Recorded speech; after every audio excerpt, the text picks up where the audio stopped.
দে রে, কি কি প্রবলেম আছে দে।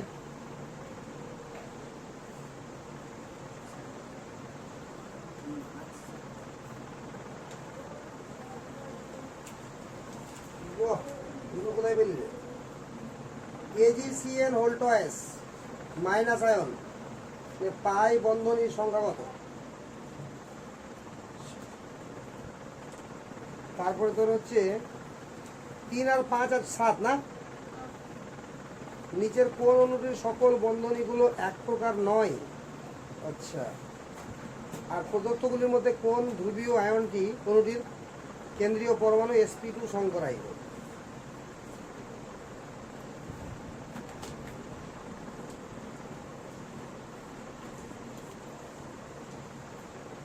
AgCN2 মাইনাস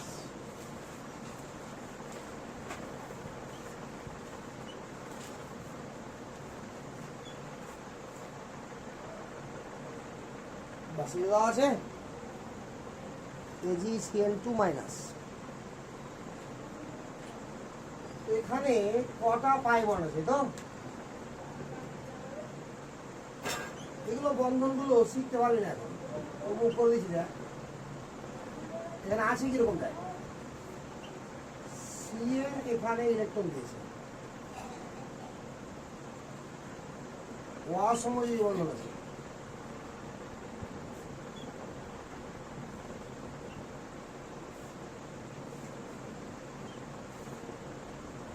এটা আছে -1, এটা আছে -1, এটা আছে +1, ওভারঅল কত হলো বল?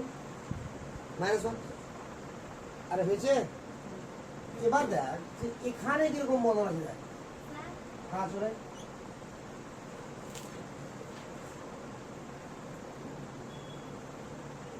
C triple bond N।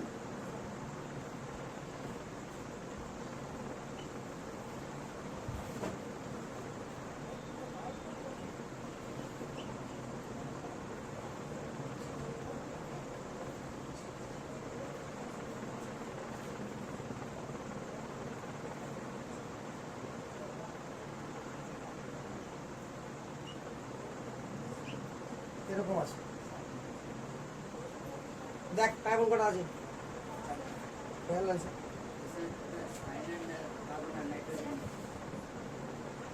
কোনটা বল? হ্যাঁ সাইড তো আছে, বুঝতে পারলাম না।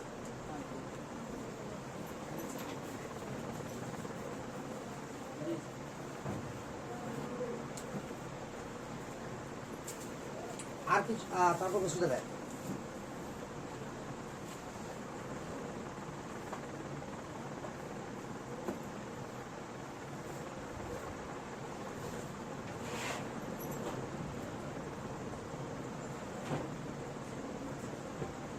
আচ্ছা এটা মিটাবো, দেখেছে। তারপরে যেটা কোশ্চেন বলেছি যে নিচের কোন অণুর সকল বন্ধনী বা সকল বন্ধনগুলি এক প্রকার নয়?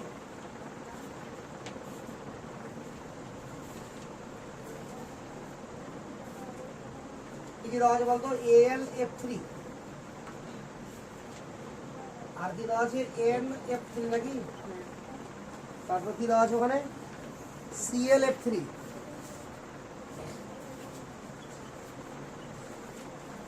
আর BF3 এরকম আছে কি? দেখ এবার এখানে দেখ ভালো করে। এখানে কি আছে? অ্যালুমিনিয়াম আছে, আর 3 দিকে 3টা ফ্লুরিন আছে, একদিকে লোন পেয়ার আছে। বল sp3 হাইব্রিডেশন হবে না? হবে না রে? এখানেও দেখ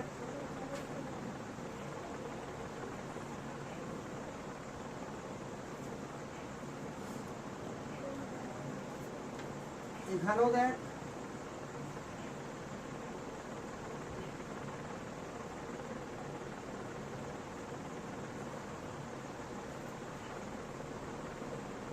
এখানে এরকম আছে। তোমার প্রথম থেকে কি বলেছে দেখ, লাগিয়ে দে যে এই অণুর 3টা বন্ধন সেম আছে হুবহু, আরে মনে হচ্ছে কি দেখে? আর বাকি সবগুলো তো লোন পেয়ার আছে একটা করে, এখানে অনেক লোন পেয়ার আছে, আরো একজন লোন পেয়ার আছে, এখানে তুই আচ্ছা CLF3 কিনা এরকম হবে না, এরকম হবে, কারণ দুটো লোন পেয়ার আছে না রে, তো দুটো লোন পেয়ার হলে কেমন হয় গঠন মনে আছে?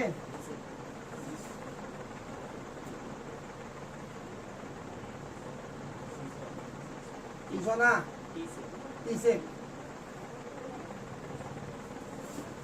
তাহলে এরকম আছে স্ট্রাকচার।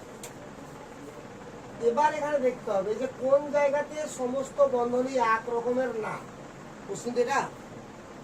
তো আপাতত মনে হচ্ছে আমাকে যে এটাও আলাদা, এটাও আলাদা, এটাই আলাদা, শুধু এটাই একটা আছে যেখানে তিনটা বন্ধনই কি হুবহু সেম, কিন্তু এক অ্যান্সার কোশ্চেন দেখে বুঝতে হবে। তাহলে এখানে কি হয়েছে আমার একটাতেই মাত্র এরকম আছে যেখানে কি একই রকম বন্ধন নাই, আর বাকি সব জায়গাতে কি আছে একই রকম বন্ধন আছে। তো লক্ষ্য কর অ্যালুমিনিয়ামের কাছে ভ্যাকান্ট অরবিটাল আছে, আরে আছে কি নাই? ক্লোরিনের কাছে লোন পেয়ার আছে, নাইট্রোজেনের কাছে কোনো ভ্যাকান্ট অরবিটাল নাই, আছে কি? আরে আছে। ক্লোরিনের কাছে ভ্যাকান্ট আছে, ভ্যাকান্ট কিন্তু থাকবেই ক্লোরিনের। বোরনের কাছেও ভ্যাকান্ট আছে। তো দেখ লক্ষ্য করে এখানে ব্যাক বন্ডিং হবে কি হবে না বল? হবে। তাহলে অ্যাকচুয়াল বন্ডটা কেমন আছে বল?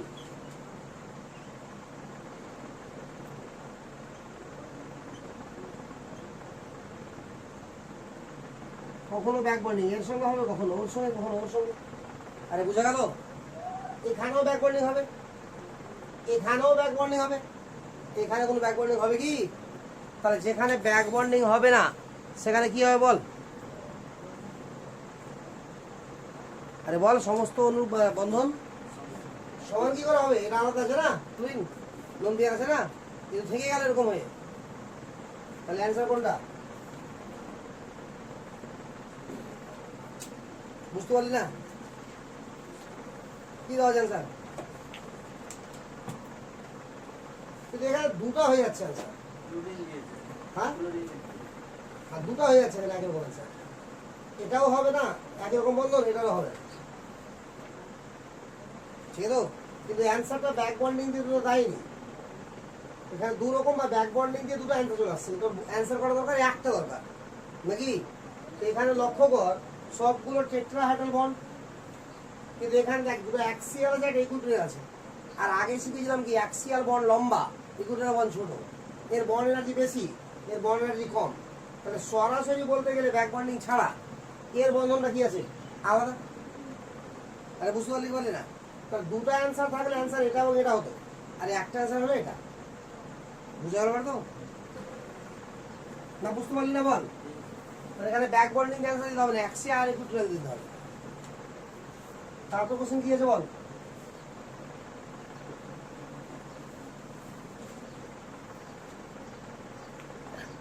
প্রদত্তগুলির মধ্যে কোনটি ধ্রুবীয় কেন্দ্রীয় পরমাণুর, প্রদত্তগুলির মধ্যে কোন ধ্রুবীয় কেন্দ্রীয় অনুটি কেন্দ্রীয় পরমাণু sp2 সংকরায়িত? আচ্ছা তাহলে sp2 কোথায় হয়েছে বলতো? কি কি আছে? H2CO3 আছে, আরে বল না। তারপরে SiF4, BF3, HClO2, বাস এটি আছে তো? তাহলে কোথায় sp2 সংকরণ হয়েছে না? চল এখানে গঠনগুলো বানিয়ে করতে, এরা রেফারেন্স অ্যাসিড কিনা বলা লাগে। তো রেফারেন্স অ্যাসিডে যটা H থাকবে তটা OH হবে।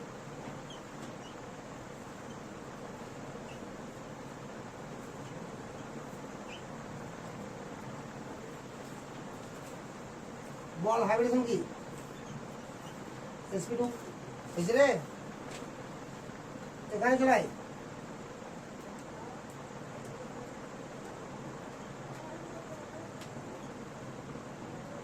বল হাইব্রিডেশন কি আছে? sp3,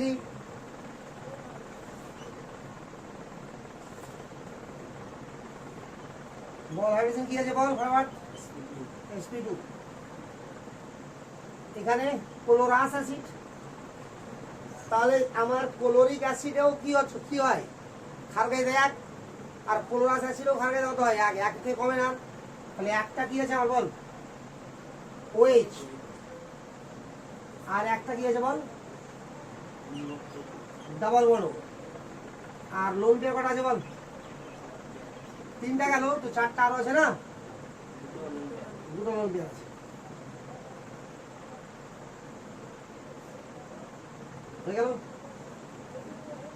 এখানে হাইড্রোজেন কি আছে বল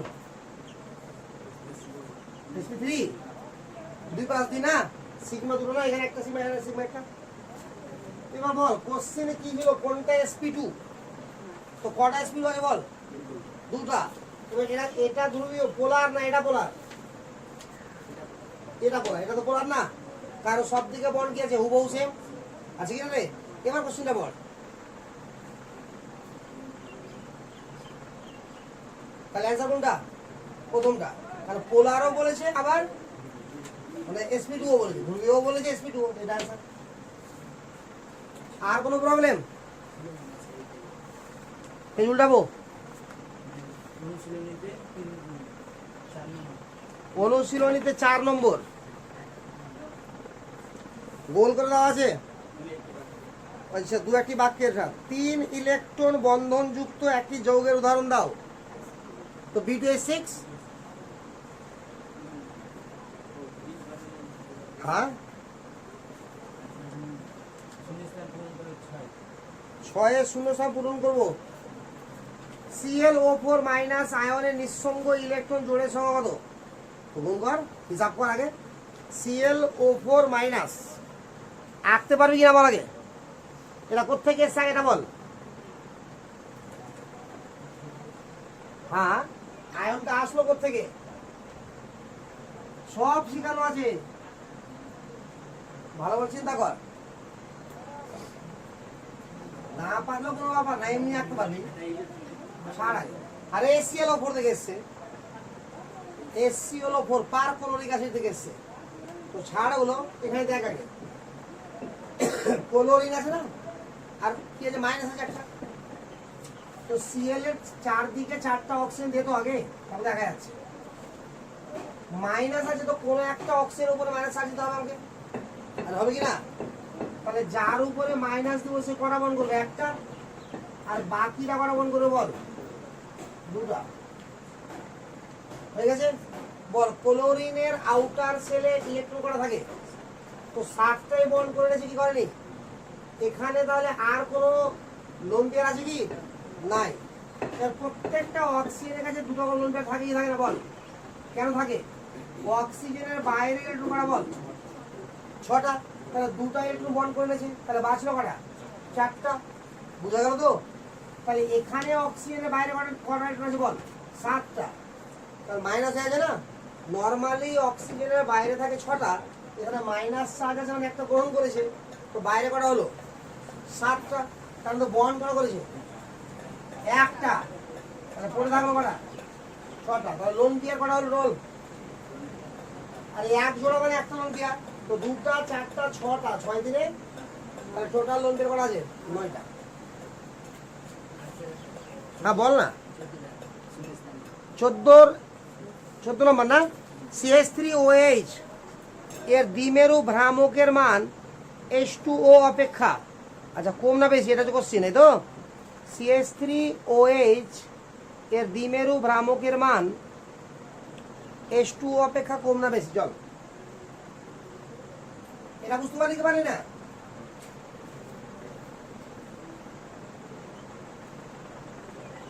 CH3OH আর H2O তো লক্ষ্য কর এখানে কি হচ্ছে আমাদের এদিক থেকে ইলেকট্রন টানছে অক্সিজেন কাজে রে আর এদিক থেকেও টানছে টানবে তো এবার দেখ এখানেও এদিক থেকে টানছে এদিকে টানছে না বুঝতে পারছিস না বল তাহলে কোনটা বেশি ধ্রুবীয় আগে সেটা বলছি আমি, তারপর দ্বিমেরু ভ্রামকের মান বলছি, ঠিক আছে? এবার দেখবি লক্ষ্য করে যে এখানে যদি আমার এই দুদিক থেকে কি একই পরিমাণ ইলেকট্রন টানতে পারবে অক্সিজেন, না কম বেশি হবে? কম বেশি হবে। এখানে দুদিক থেকে একই পরিমাণ টানবে। তো যে কোনো হাইড্রোকার্বনের গ্রুপ, এখানে কার্বন আর হাইড্রোজেন আছে না, এদের মানে টেন্ডেন্সি হলো ইলেকট্রন দান করা, কথা বুঝতে পারলি তো? তো যদি এদের টেন্ডেন্সি ইলেকট্রন দান করা হয়, খুব ভালো করে দেখবি, তাহলে এখানে এই অক্সিজেনের উপর নেগেটিভ বেশি হবে না এই অক্সিজেনের উপর নেগেটিভ বেশি হবে? এই অক্সিজেনের উপর নেগেটিভ বেশি হবে। তো যেখানে চার্জ বেশি তার দ্বিমেরু ভ্রামকের মান বেশি। আরে বুঝে গেল তো? আর সেটা বেশি পোলার। দুটো অ্যান্সার একবারে হয়ে গেল। তাহলে এটা দ্বিমেরু ভ্রামকের মান বেশি এবং এটাই বেশি পোলার। আর কোনো কোশ্চেন? কোশ্চেন দেখা, কোশ্চেন দে।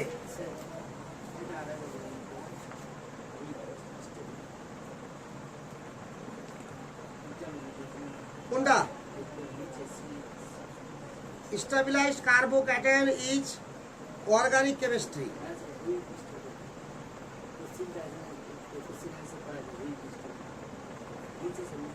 নিচে এটা না, এটা ও একটা আছে CS2, এটা এটা F আর CS2Br। ও এগুলোর মধ্যে কে বেশি স্টেবল?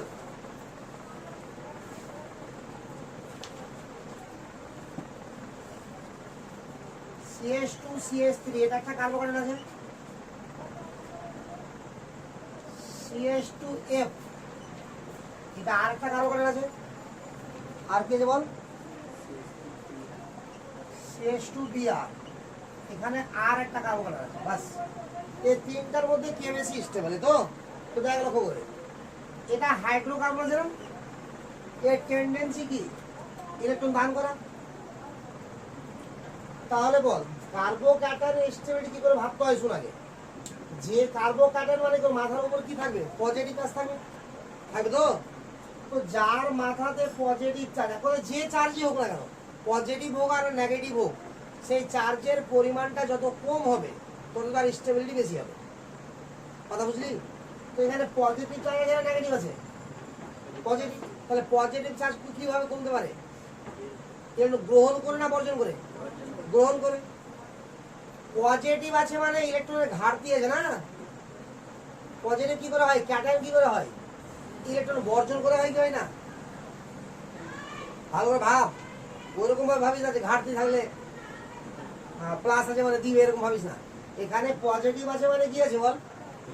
ইলেকট্রনের ঘাটতি আছে কি নাই? এরকম দান করেছে কি করেনি? বলে তো প্লাস হয়েছে ও। তাহলে প্লাস চার্জ যেখানে সব থেকে কম সেটা সব থেকে বেশি স্টেবল, কথা বুঝতে পারলি? তো সেই অনুযায়ী কি হবে দেখ, আমি দুরকম ভাবে ভাবতে শেখাচ্ছি, অ্যান্সার দুরকম হবে, আর কোনটা সঠিক হয় সেটাও বলছি আমি। লক্ষ্য করা যায়, এটা দান করবে আর হ্যালোজেন গুলো কি করে? মেনলি গ্রহণ করে। তাহলে দেখ এখানে পজিটিভ চার্জটা কমে গেছে আর এদিকে উল্টা কি হয়ে গেছে বল? বেড়ে গেছে। তো যেখানে পজিটিভ চার্জ কম সেটা কি বলেছি? বেশি স্টেবল। আর যেখানে বেশি সেটা কি? কম স্টেবল। তাহলে বল এখানে আমার কমছে কি কমছে না? পজিটিভ চার্জ কমছে, তাহলে সব থেকে বেশি স্টেবল এটা। আর এই দুটাতেই কি করছে? উল্টা বাড়িয়ে দিচ্ছে। তো কে বেশি টানবে? কোনটার সঙ্গে বাজে হয়ে যাবে না, বুঝা গেল রে? তারপরে কোনটা হবে? এটা। তাহলে এখানে যদি এ বি সি এরা হয় নাম, তাহলে সব থেকে বেশি স্টেবল কে? এ, তারপরে সি, তারপরে বি, হয়েছে তো? বাট এটা হবে না এখানে অ্যান্সার। কেন হবে না অ্যান্সার? দেখ এখানে লোন পেয়ার আছে কিনা বল, আর এখানে ভ্যাকান্ট আছে, আর এটাও সেকেন্ড পিরিয়ডে আছে, এটাও সেকেন্ড পিরিয়ডে আছে। তো লোন পেয়ার ভ্যাকান্টের মধ্যে কি হবে? ব্যাক বন্ডিং হবে। মনে করে দেখ ভালো করে, আরে ব্যাক বন্ডিং হবে তো। এখানে দেখ সেকেন্ড পিরিয়ড আর এটা কি ফোর্থ পিরিয়ড, ব্যাক বন্ডিং চান্সই নাই হওয়ার। আচ্ছা হবে কি? ব্যাক বন্ডিং কার কার মধ্যে হয়? সেকেন্ড থার্ড আর সেকেন্ড সেকেন্ড, আর কারোর মধ্যে হয় না। আর এখানে তো লোন পেয়ারই নাকি ব্যাক বন্ডিং হবে। তাহলে ব্যাক বন্ডিং যখন হয়ে গেল এখানে, তো কমপ্লিটলি পজিটিভ চার্জ কি হয়ে গেল? ভ্যানিস। তাহলে সব থেকে বেশি স্টেবল কোনটা হলো? এটা, তারপরে এটা, তারপরে এটা। তাহলে অ্যান্সার কি হলো? B A C. বল ক্লিয়ার, বুঝতে পারলি? আর কিছু আছে? আরে কোশ্চেন বল একটা। Hybridization of element in involved new orbital, উদাহরণ দেবো। হ্যাঁ, PCl5 বল, PCl5 হাইব্রিডেশন বল। আরে বল না রে, হাইব্রিডেশন কি হবে? তো ডি আসলো কি আসলো না? তো হয়ে গেল ইনভলভিং।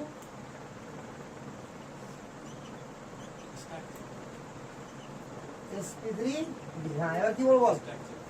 স্ট্রাকচার দেখে দেখি দেখো, বুঝতে পারলাম না। এটা তো 3D স্ট্রাকচার রে। প্ল্যানার, ট্রায়াগোনাল, এর কি আছে? ট্রায়াগোনাল বাইপিরামিডাল, টিপিপি আছে না? তো শিখাইনি তো।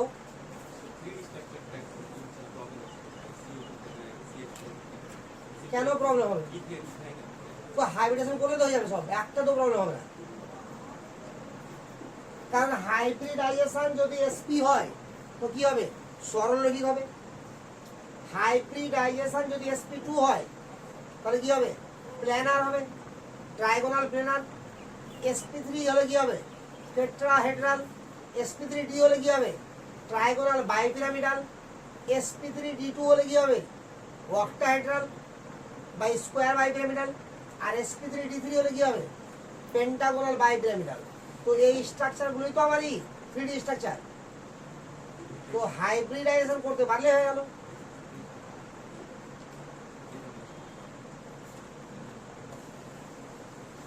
আচ্ছা, ওই রকম স্ট্রাকচার নিবি? আচ্ছা,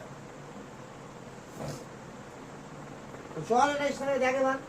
এখানে আমার যে হাইব্রিড অরবিটালগুলো হয়েছে, তাহলে কি আছে? sp3d আর কোলনের কি আছে বল? পিওর পি আছে। তাহলে কি হবে এখানে? যেখানে পাই বন্ড নাই সেখানে কোনো সমস্যাই নাই, পাই বন্ড থাকলে সমস্যা হয়।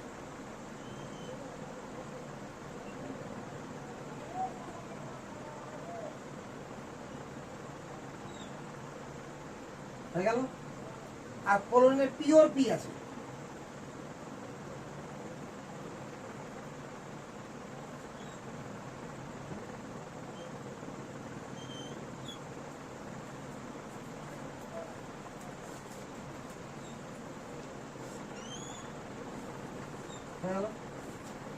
আরে বুঝা গেল? এখানে কি আছে বল? ফসফরাস। কি আছে? কোনোদিন ওভারল্যাপ হয়েছে। ঝামেলাটা কখন?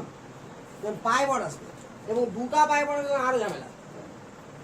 এটুকু বুঝতে পারি না? দেখ একটা আর দেখাচ্ছি তাহলে পাই বন্ডের স্ট্রাকচার।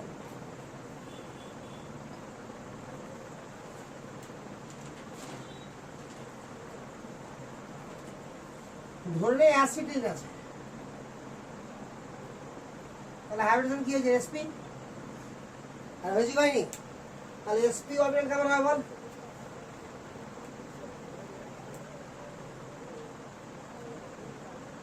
কার্বনের sp হয়েছে, হয়ে গেল। এদিকেও আছে কার্বন অরবিটাল। আচ্ছা, কার্বন আমি পরে লিখছি।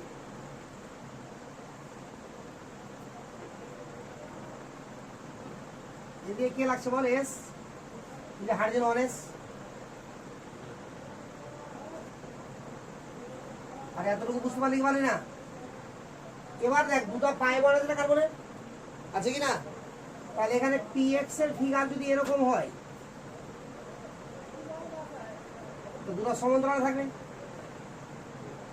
আর py এর ফিগার যদি এরকম হয় তো দুটো আবারও সমান্তরাল থাকবে।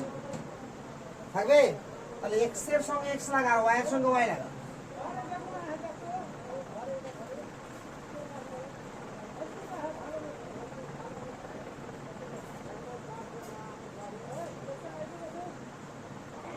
বুঝতে পারছি এবার?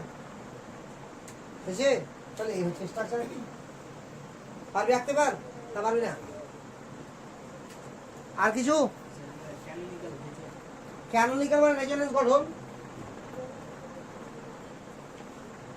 দেখ রেজোনেন্স তোকে আমি কি বলেছি, জিওসিতে শিখাবো বলিনি? হ্যাঁ, এখানেও শিখতে পারবি, বেশিক্ষণ লাগবে না। আর কিছু আছে কি? দে ধর বই ধর।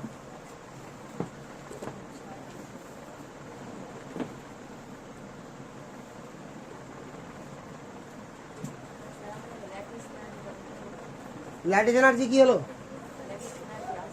হ্যাঁ ল্যাটিস এনার্জি আছে, ল্যাটিস এনার্জি মুখস্থ করবি আর ক্যালকুলেশন করতে শিখবি এতে পজিশনেতে পিরিয়ড টেবিলে, ওখানে দেখবি খুলে আরও একবার আছে, ওখানে ক্যালকুলেশন শুদ্ধ করা আছে, ঠিক আছে? বল কত নম্বর? 6-7। নিম্নলিখিত যৌগগুলির সান্দ্রতা ক্রম লিখো, অর্থাৎ সান্দ্রতা কোথায় কম হবে? সব থেকে কম সিতে, তারপরে বিতে, তারপরে এতে।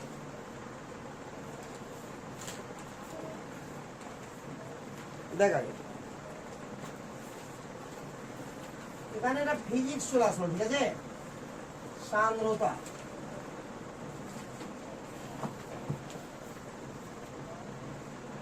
এটা একটা যৌগ আছে,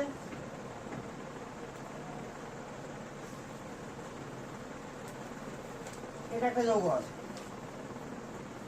আর এটা একটা যৌগ আছে, এই তো। তো এটা আজকে শিখবো আমরা, এখন পড়বো যে এখানে হাইড্রোজেন বন্ড, এখানে 3 বার হাইড্রোজেন বন্ড হবে, তাহলে এই অণুগুলো আর একটা অণুর সঙ্গে যুক্ত হবে 3টা বন্ধন দ্বারা, আর এই অণুর সঙ্গে আর একটা অণু যুক্ত হবে কটা বন্ধন দ্বারা? 2টা হাইড্রোজেন বন্ড দ্বারা, আর এখান থেকে আর একটা অণু যুক্ত হবে 1টা হাইড্রোজেন বন্ড দ্বারা। তাহলে হাইড্রোজেন বন্ড যেখানে যত বেশি হবে সেখানে কি হবে বল? অণুগুলোর মধ্যে অ্যাট্রাকশন বেশি হবে। যে কোনো বন্ড বেশি হলে কি হয়? অ্যাট্রাকশন বেশি হয় কিনা? তাহলে অ্যাট্রাকশন যদি বেশি হয় তাহলে একটা অণুর উপর দিয়ে আর একটা অণুকে নিয়ে যেতে, মানে একটা অণু থেকে আরেকটা অণুকে নিয়ে যেতে কি হবে? এনার্জি বেশি লাগবে না? তো যেখানে এনার্জি বেশি লাগবে তার সান্দ্রতা বেশি। সান্দ্রতা বলতে কি বোঝানো হয়? তরলে তরলে ঘর্ষণ। হ্যাঁ, তরলে তরলে ঘর্ষণ, ফিজিক্সে পড়বি এটা, ভিসকোসিটি বা সান্দ্রতা, ঠিক আছে? তো জিনিসটা দেখ এখানে, তাহলে অ্যাট্রাকশন ফোর্স এখানে অনেক বেশি আছে, তাহলে এর সান্দ্রতা সব থেকে বেশি, এর সেকেন্ড আর এর থার্ড। আর কোশ্চিন তারপরটা, He2+ আয়নের বন্ধন ক্রম কোনটা? বন্ধন ক্রম মানে কি? Bond order. তো বন্ড অর্ডার পাচ্ছি না? আরে আমি ইলেকট্রন বিন্যাস করবো, হবে মনে পড়ছে? 14টার কম হলে শিখেছিলাম আলাদা করে, 14টার বেশি হলে শিখেছিলাম আলাদা করে, পারবি তো? বন্ধন ক্রম মানে বন্ড অর্ডার।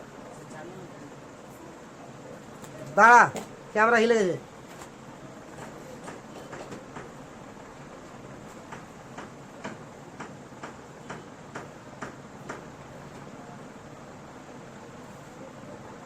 কি আছে বল? কি একটা অনুশীলনীর 3, এদিকে নিচের দিকে। হাইপার ভোল্টেজ যৌগের উদাহরণ দাও। বাহ, গাঢ় সালফিউরিক অ্যাসিড মুখস্থ রাখতে হবে আছে, বাট এগুলো পারবি না এখন, এগুলো ফিজিক্সের জিনিস। হাইপার ভোল্টেজ বা ওভার ভোল্টেজ জিনিসটা এখন বুঝতে পারবি না, তো এটা এখানে মুখস্থ রাখতে হবে। তো বেশ কিছু উদাহরণ হবে, ঠিক আছে? ও আচ্ছা, হাইপার ভ্যালেন্ট আছে, স্টেজ উপর হবে না? হাইপার ভ্যালেন্ট অনেক উদাহরণ আছে, দেখাচ্ছি দেখ। হাইপার ভ্যালেন্ট আজীব আজীব নাম দিয়েছে সব। লক্ষ্য কর, BF3 দেখ,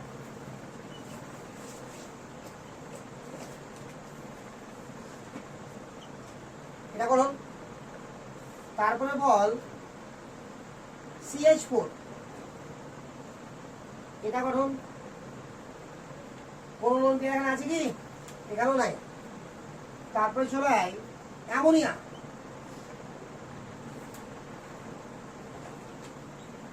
লোনটি আছে একটা, আরে আছে কি নাই? PCl5,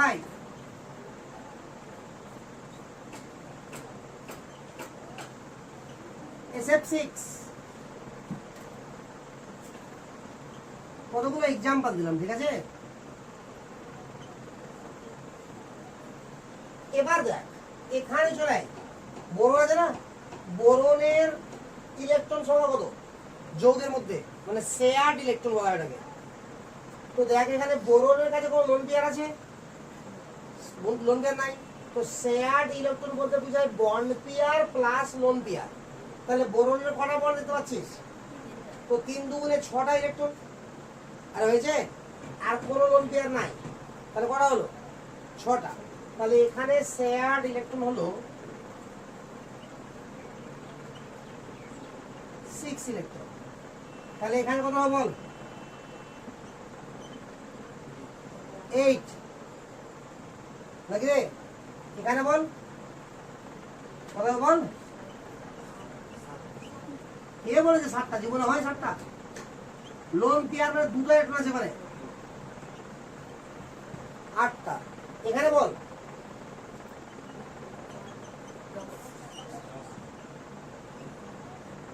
10টা। এখানে কটা হয়? 12টা। আরে ক্লিয়ার না? ক্লিয়ার না? 8টা যদি হয় ইলেকট্রন, তাহলে অক্টেট পূর্ণ আছে। 8টার বেশি হলে কি বলা হয় বল? অক্টেট এক্সপান্ড হয়ে গেছে, অর্থাৎ অক্টেট সূত্র কি করেছে? অতিক্রম করে গেছে।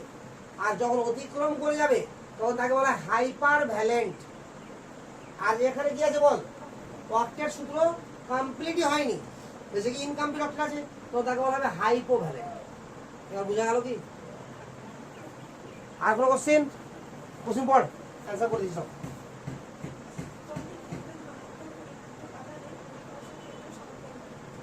না দেখ কোশ্চেন আমাদের দিতে হবে, এত ধীরে ধীরে পড়লে হবে। 14 নম্বর, কোনটির ক্ষেত্রে ধনাত্মক ও ঋণাত্মক আধানের অভিকর্ষ কেন্দ্র সমকেন্দ্রিক? কোনটির ক্ষেত্রে ধনাত্মক ও ঋণাত্মক আধানের অভিকর্ষ কেন্দ্র, অভিকর্ষ কেন্দ্র ধনাত্মক এবং ঋণাত্মক আধানের অভিকর্ষ কেন্দ্রিক সমকেন্দ্রিক। মানে এখানে ব্যাপারটা কি দাঁড়াচ্ছে বলতো, যে কোনটা নন পোলার? কারণ সমকেন্দ্রিক হলে কি হবে? সেটা নন পোলার হবে। তো চিনতে পারছি না তুই? NH3 কি হবে বল? পোলার হবে, নন পোলার হবে। আর লোন পেয়ার আছে না, লোন পেয়ার তাহলে 100% কি বলেছিলাম? পোলার। তারপরে কি আছে? NF3, এখানে লোন পেয়ার আছে, এটা আরো বেশি পোলার। একমুখী আমার কি হবে? আকর্ষণ। CCl4 কি হবে? নন পোলার। হয়ে গেল আনসার। CHCl3, তাহলে সব বন্ধন একই রকম নাই, আছে কি? তাহলে কি হবে?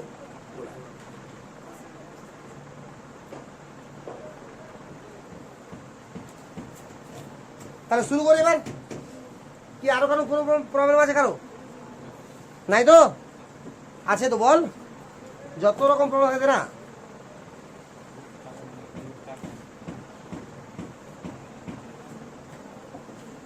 আচ্ছা এর মানে বুঝতে পারছি? সব ক্লিয়ার? তা প্রবলেম হচ্ছে এত পাতলা বই, সেটাকে যদি খুঁটিয়ে না পড়িস তাহলে কি করে হয় বল? হ্যাঁ, তো দুটো পার্ট মিলিয়েও তো ছায়া বের সমান হবে না, না? হ্যাঁ, আবার অর্গানিক পার্ট আছে, শুধু অর্গানিক আছে। আর কি কি আছে? হ্যাঁ, এগুলো কোনো কোশ্চিন তো সোজাই তো লাগছে দেখতে রে, তো কেন পারছিস জানে? কোনটা? এগুলো?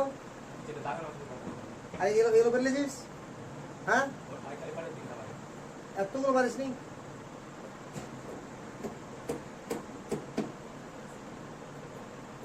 পারবি বোঝায়?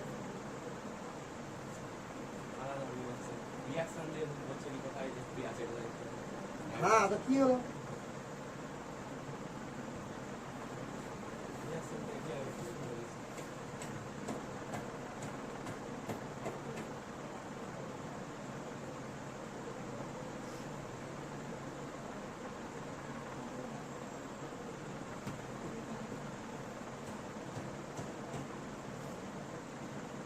এখানে তোর কারেক্ট স্ট্রাকচার চাইছে লুইস অ্যাসিড, লুইস ডট মর্টন অনুযায়ী কার অ্যাসিডিক অ্যাসিড। তো যেটা স্ট্রাকচার দেওয়া আছে সেটা তোর ভুল আছে, বুঝতে পারছিস এটা? কারণ হাইড্রোজেনের ডাবল বন্ড আছে, তো বুঝতে পারছিস ভুল হলো না? তোকে বন্ড শেখানো আছে কি না রে? ধরুন এগুলো পারে না রাধা বাধা তাহলে কি শিখালাম এতদিন রে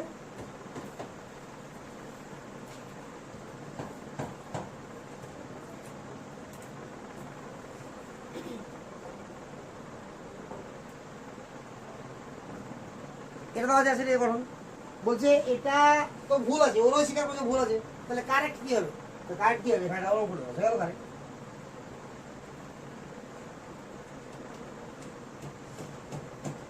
সবার বন্ডিং তোকে শেখানো হয়েছিল কেউ না কার করা বন্ড হবে হাইড্রোজেনে বন্ড জীবনে শিখেছি তোরা হবে তবে তারপর কোশ্চেন দেখ describe the change in hybridization if any of the aluminium atom in the following reaction আচ্ছা এখানে হাইব্রিডেশন কি হবে চেঞ্জ ইন হাইব্রিডেশন AlCl3 থেকে Cl মাইনাস যুক্ত হলো তাহলে AlCl4 মাইনাস হলো দেখ একটু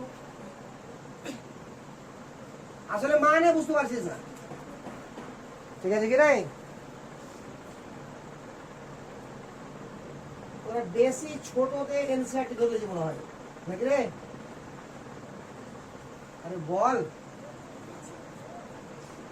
বুঝিস নি চল এলসিএল তে কি আছে ভ্যাকান্ট অরবিটাল আছে বলেছিলাম না আচ্ছা ভ্যাকান্ট অরবিটাল তাহলে ভ্যাকান্ট অরবিটাল আছে যেহেতু এর আগে এলসিএল থেকে গঠন লিখেছিলাম কি একবার আর কোশ্চেনে তুই দেখছিলি কোশ্চেনটা কি হ্যাঁ না না প্রায় ছিল না বল আগে এলসিএল ছিল কি কোশ্চেনে আমি মনে হয় এলসিএল থেকে গঠন চোখ বন্ধ করে রেখে দিয়েছিলাম গাঁজা খেয়ে আঁকা হয়ে গেছে না এরকম রেখে দিয়েছিলাম মনে হয় দেখ রে এটা কি করে হয় অ্যালুমিনিয়াম দোলনটার কোথায় থাকবে এ হ্যাঁ দুনিয়ার যে থ্রি থাকুক এল থাকা দোলনটা থাকবে না ওরা ভুলে গেছিলাম ওরা কেটে দে তুলিস না অ্যালুমিনিয়ামের লোন বের হবে না আর এই অ্যালুমিনিয়ামের আউটার সাথে তিনটা ইলেকট্রনই থাকে লোন বের করতে আসবে আর এর ভ্যাকান্ট থাকবে শুধু হ্যাঁ তো চল এটা এখানে আসলো তাহলে প্রথমে আমার অ্যালুমিনিয়ামের সঙ্গে তিনটা ক্লোরিন ছিল লক্ষ্য কর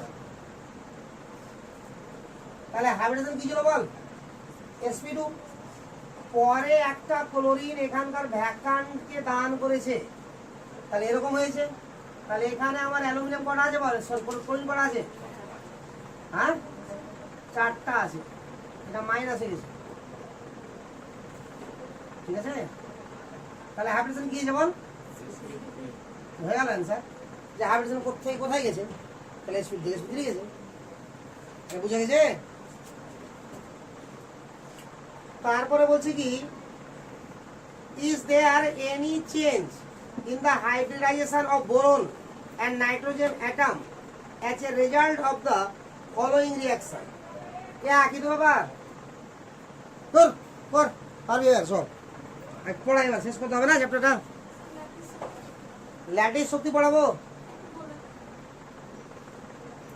ধর কোনো তড়িৎযোজী যৌগ আছে কি না তাহলে তড়িৎযোজী যৌগটা তৈরি কি করে হবে সাপোজ একটা উদাহরণ দে ক্যালসিয়াম অক্সাইড বা ক্যালসিয়াম ক্লোরাইড আছে তো এটা 1 মোল তড়িৎযোজী যৌগ ধরে নেবে 1 মোল মানে কি একক 18 সংখ্যক অণু আছে এখানে ঠিক আছে তো এটা একটা অণু ধরবি না কি ধরবি 1 মোল অণু তাহলে 1 মোল অণু নিলাম এখানে এবার এটাকে বিয়োজিত করবো আমরা তাহলে ভেঙে কি উৎপন্ন করবে Ca2+ আর দুটো Cl- বুঝা গেল তাহলে এটা আমার ক্রিস্টালাইন অবস্থাতে আছে সলিড ক্রিস্টালাইন নিয়তকার সলিড তাই তো তো ক্রিস্টালাইন সলিড অবস্থাতে এটা আছে তাহলে এটাকে ভেঙে তার 1 মোল কোনো তড়িৎযোজী যৌগকে ভেঙে দিয়ে তার 1 মোল আয়নে পরিণত করতে আমাকে এনার্জি সাপ্লাই করতে হবে কি হবে না তো যে পরিমাণ এনার্জি লাগবে তাকে বলা হয় তার কি ল্যাটিস শক্তি বুঝা গেল আরো বলছি উল্টা করে বলা যায় 1 মোল ক্যাটায়ন এখানে 1 মোল হতে হয় তাহলে তো 1 মোল ক্যাটায়ন এবং 1 মোল অ্যানায়ন নিজেদের মধ্যে যুক্ত হয়ে যখন 1 মোল ক্রিস্টালাইন সলিড তৈরি করে তো যে পরিমাণ এনার্জি ওখান থেকে রিলিজ হয়ে যাবে তাকে কি বলা হবে তার ল্যাটিস এনার্জি আরে বুঝা গেল চল ভালো করে পড় ল্যাটিস এনার্জি যখন পড়বি তখন কি আছে এখানে বলি পড়াতে তো আমাকেই হবে কি না, এদিকে পড়ায় আর ওদিকেও পড়ায়। দেখ ক্যালসিয়াম 2+ আছে আর Cl- হয়ে যাবে না, তো হয় কি লক্ষ্য করা আগে, ক্যালসিয়াম সলিড আছে ফার্স্টে, আগে চুপচাপ দেখ আগে এটা ক্যালসিয়াম কি আছে বল, সলিড অবস্থাতে আছে। সলিড অবস্থা থেকে একটা এনার্জি দিলাম ডেল্টা H1, এখানে নিয়ে আসলাম ক্যালসিয়াম গ্যাসিয়াস অবস্থাতে, বুঝে গেল? যা এনার্জি লাগবে লাগুক, কি দিলাম বল, সলিড এনার্জি দিলাম, কি হলো গ্যাসিয়াস হয়ে গেল। এই অবস্থাতে আবার এনার্জি দিলাম ডেল্টা H2, এবার এখান থেকে ইলেকট্রন রিলিজ হয়ে গেছে Ca2+, এটাকে বলা হয় আয়োনাইজেশন এনার্জি। কি বলা এটাকে? আয়োনাইজেশন এনার্জি, ঠিক আছে তো? চলো এবার Cl2 গ্যাস ছিল, এটা আগে থেকে গ্যাস আছে, তাহলে এখানে আমি এনার্জি দিলাম একটা ডেল্টা H3, উৎপন্ন হয়ে গেল Cl কিসের যে বন্ডটা ছিল না, আরে বন্ড ছিল কি এখানে, কারণ Cl2 হিসাবে Cl কে পাওয়া যাবে প্রাকৃতিক মানে বাজারে, মানে যেটাতে পরিবেশে পাওয়া যাবে মোস্ট অ্যাবান্ডেন্ট সেই ফর্ম নিতে হবে আমাকে, ঠিক আছে তো? Cl কে কি হিসাবে পাওয়া যাবে Cl2 হিসাবে। এটা শুরু হয়ে গেছে পয়েন্ট 30টা, মানে ল্যাটিস এনার্জি লিখে পয়েন্ট গুলো উপরে। হ্যাঁ এটা পড়ানোর ইচ্ছাই ছিল না আমার এখানে, কেন 2 মিনিটের পড়া এখানে পড়ি আর ঘরে পড়ি একই ব্যাপার। দেখ তাহলে এখানে H3 দিলাম, এনার্জি দিলাম তো, তাহলে কি হবে বল এখানে বল, দুটা Cl পার্টে ভাগ হয়ে গেল, তাহলে এক একটা Cl পেলাম কিনা, আরে দুটো হবে, আমি একটা নিলাম, দুটোই হয়েছে, কথা বুঝতে পারলে কিনা? এবার এখান থেকে আমরা ইলেকট্রন গ্রহণ করালাম ডেল্টা H3, তো এই যে শক্তিগুলোর নামগুলোর প্রবলেম কেন হচ্ছে বলতো, কারণ কাকে আয়োনাইজেশন এনার্জি বলে, কাকে ইলেকট্রন গেইন এনথালপি বলা হয়, এগুলো তো আমরা পড়বো কোথায় বল, পর্যায় সারণীতে। এখানে তো আমি জানি না, না এই জন্য বুঝতে পারছি না, ওই জন্য আমি ডেল্টা দিয়ে লিখছি সব এনার্জিকে, এখানে এনার্জির নাম লিখতে হবে। তো এখানে লেখা উচিত কি, এখানে লেখা উচিত এরকম ভাবে ডেল্টা H আয়োনাইজেশন এনার্জি, এখানে লেখা উচিত delta H electron gain enthalpy, এখানে লেখা উচিত delta H bond dissociation energy. আরে বুঝা তো পারে কোন এনার্জিটাকে কি বলা হয়, ওটা ওখানে শিখবে, ওই জন্য আর কিচ্ছু না, আর কিছু নাই পার্থক্য, ওইটুকুই জিনিস শুধু। এখানে বন্ড ব্রেক করেছি না, তাহলে বন্ড ডিসোসিয়েশন এনার্জি, এবারে এটা কি করবো বল, ইলেকট্রন গ্রহণ করাবো।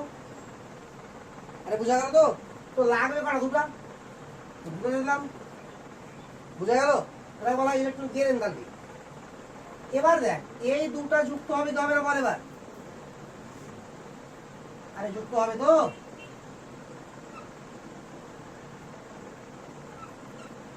বুঝতে পারছি এবার তো? তাহলে এরা কিভাবে যুক্ত হবে বল, electrostatic force of attraction plus আর মাইনাস আছে, তাহলে ডেল্টা H5 উৎপন্ন হয়ে গেল কি Cl2, এই পুরো হচ্ছে নকশা। এবার ভাব এখানে গ্যাস সলিড থেকে গ্যাস নিয়ে আসতে এনার্জি সাপ্লাই করতে হয়েছে, আরে হয়েছে তো? তাহলে এখানে মোট এনার্জি হচ্ছে কিউ, তো কিউটাকে বলা হয় ল্যাটিস এনার্জি। ভালো করে দেখ আগে, এই দুটো যুক্ত হয়ে কি তৈরি করেছে, CaCl2 তৈরি করেছে, কথা বুঝতে পারলি কিনা? তাহলে CaCl2 যখন করেছে তো কি হয়েছে, মানে ল্যাটিস তৈরি হয়েছে, একটা ক্রিস্টালাইন সলিড তৈরি হয়েছে। তাহলে সলিড তৈরি হলে কি বললাম একটু আগে আমি, বল এনার্জি রিলিজ হবে, বললাম যে কিউ পরিমাণ এনার্জি রিলিজ হয়েছে, তো কিউ এনার্জিটা কি বলা হবে, ল্যাটিস এনার্জি। এবার এটা কার সঙ্গে সমান, কিন্তু সবার যোগ করে সমান। এবার এদের মধ্যে কে কে প্লাস আছে আর কে কে মাইনাস আছে, এটা যখন জেনে যাবো তখন হিসাব করা হয়ে গেল আমার, না বুঝতে পারলে ব্যাপারটা? তো এইটুকুই ল্যাটিস এনার্জির কাহিনী, বুঝতে পেরেছিস কি?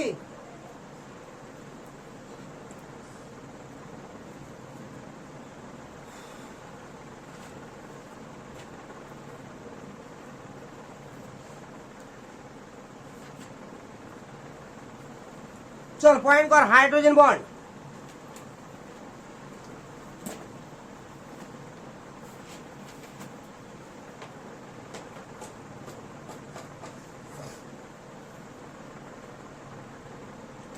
Hydrogen bond last topics.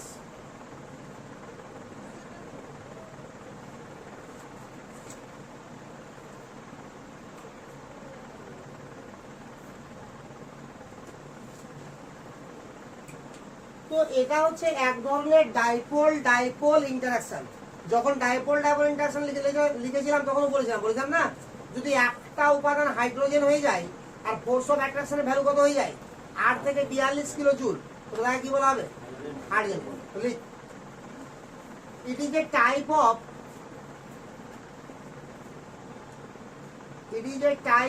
dipole dipole interaction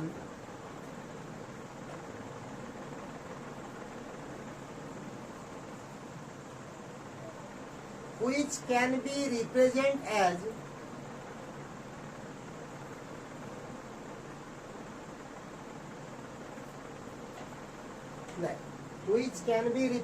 লিখেছিস তো?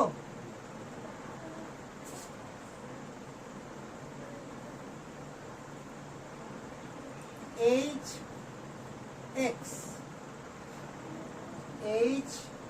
দেখো হবে, তাহলে হাইড্রোজেন আছে এখানে, কি আছে? X, যে কোনো অ্যাটম। এখানে X বলতে হ্যালোজেন বুঝবি না, ঠিক আছে তো? তাহলে এটার টেনেছে ইলেকট্রন, তো ডেল্টা নেগেটিভ প্লাস, তাহলে এদের মধ্যে একটা অ্যাট্রাকশন তৈরি হবে, ইলেকট্রোস্ট্যাটিক ফোর্স অফ অ্যাট্রাকশন। আরে বুঝা তো? তো এই অ্যাট্রাকশনটাকে আমরা কি বলবো? Hydrogen bond. ঠিক আছে, কখন? when X equal to হতে হবে আমাকে কি? ফ্লুরিন, না হলে হতে হবে অক্সিজেন, না হলে হতে হবে নাইট্রোজেন। ব্র্যাকেটে লিখবো রেয়ার ক্লোরিন, মানে ক্লোরিনও হতে পারে বাট রেয়ার কেস। 3টা মাত্র যৌগ আছে দুনিয়াতে যেখানে ক্লোরিন হাইড্রোজেন বন্ড করতে পারে, আর কোথাও নাই। আর এরা সব সময় করবে হাইড্রোজেন বন্ড, ঠিক আছে? আর এখানে কি হবে? এই ফোর্স অফ অ্যাট্রাকশনের ভ্যালু কত হবে বল? ডেল্টা এইচ কেমিক্যাল ফোর্স বা ফোর্স অফ অ্যাট্রাকশন, আছে কেমিক্যাল ফোর্সই লিখি, কত হবে বল? 8 কিলো জুল থেকে 42 kilo joule.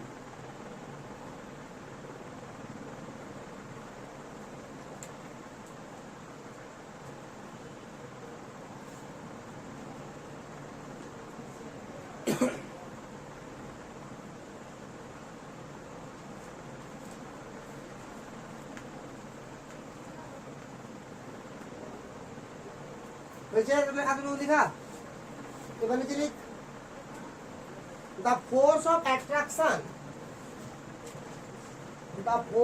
attraction operate through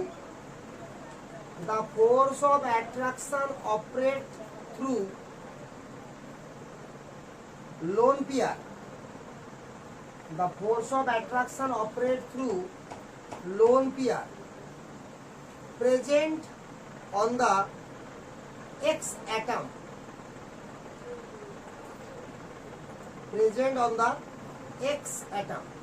The force of attraction operate through lone pair present on the X atom. এবার শুন ভালো করে, অ্যাকচুয়ালি এই অ্যাট্রাকশন ফোর্সটা হচ্ছে কি করে? এটা অ্যাট্রাকশন ফোর্স ততক্ষণ হবে না যতক্ষণ আমার এক্স অ্যাটমের কাছে কোনো লোন পেয়ার না থাকবে। এই লোন পেয়ার আছে, এদিকে আবার লোন পেয়ার আছে, আর ওখানটা যেটা দেখানো আছে। তাহলে এই লোন পেয়ারের সঙ্গে এই হাইড্রোজেনের অ্যাকচুয়াল কি হয়? অ্যাট্রাকশন হয়। তাহলে লোন পেয়ার যদি না থাকে কার উপরে? এক্স অ্যাটমের উপরে, তো সে যতই হাইলি ইলেকট্রোনেগেটিভ হোক না কেন, সে কি করবে না? হাইড্রোজেন বন্ড করতে পারবে না। তাহলে হাইড্রোজেন বন্ড করার আরেকটা শর্ত কি শিখলি? এক্স অ্যাটমটা হতে হবে এদেরকে, আর এক্স অ্যাটমের কাছে কি করতে হবে? লোন পেয়ার থাকতে হবে, ঠিক আছে তো? আবার লক্ষ্য কর, যদি আমার এরকম থাকে এক্স অ্যাটম, দুটো লোন পেয়ারের মধ্যে পার্থক্য খুঁজ।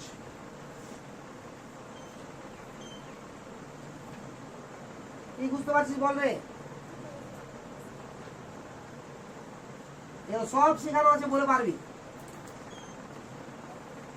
ওদিকে আরো অ্যাট্রাকশন হবে, বল তোর মধ্যে পার্থক্য খুঁজ। এখানে মোর বি ক্যারেক্টার আছে, লম্বা আছে না? আরে বুঝতে পারছি না? তার মানে হাইড্রোজেন কি করতে পারবে? বেশি টানতে পারবে। কথা বুঝতে পারলি তো? সেটা পরে দেখছি। আগে এখানে লিখে পাশে এটা মোর বি ক্যারেক্টার, মোর বি ক্যারেক্টার।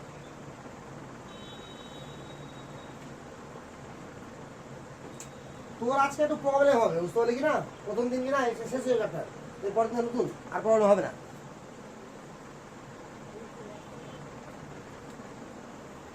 এবার ভালো করে ভাব, আমার বেশি পোলারাইজ কোথায় করবে, উপরে না নিচে? নিচে, কারণ টানতে ইজি হবে না, কারণ নিউক্লিয়াস থেকে দূরে আছে ইলেকট্রনটা। তাহলে এখানে কি হবে, মোর পোলারাইজ তো কম্পেয়ার টু দিস। বুঝা গেল রে না গেল না? নিজের মতো লিখে নে যে এখানে বেশি পোলারাইজ হবে কার থেকে, এটার থেকে।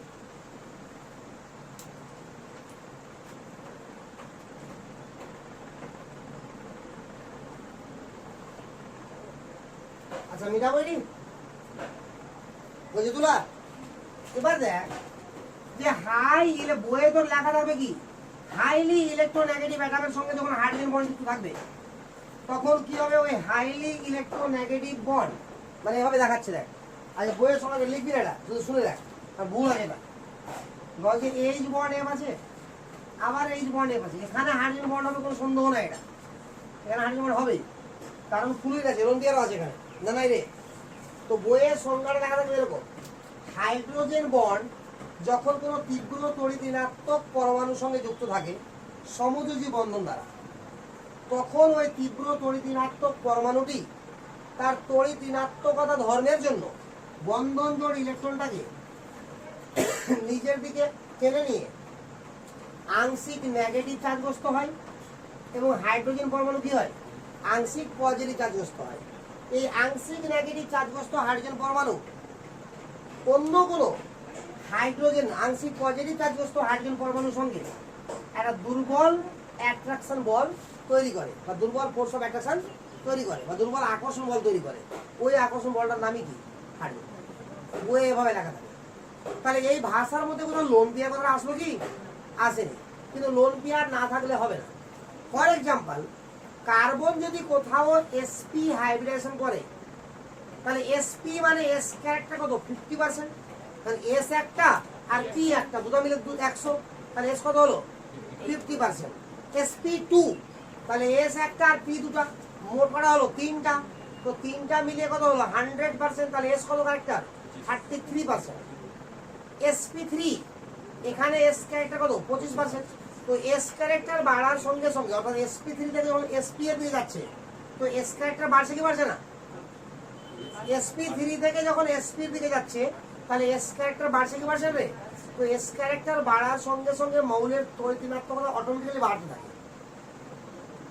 আর এই একটা পরমাণু আছে কি না, তো ওর তো একটা তড়িৎ ঋণাত্মকতা আছে কি নাই, কিন্তু যদি ওর হাইব্রিডেশন চেঞ্জ হয় আর সেখানে s ক্যারেক্টার বাড়ে, তাহলে অটোমেটিক্যালি কি হবে বলো, তড়িৎ ঋণাত্মকতা বেড়ে যাবে।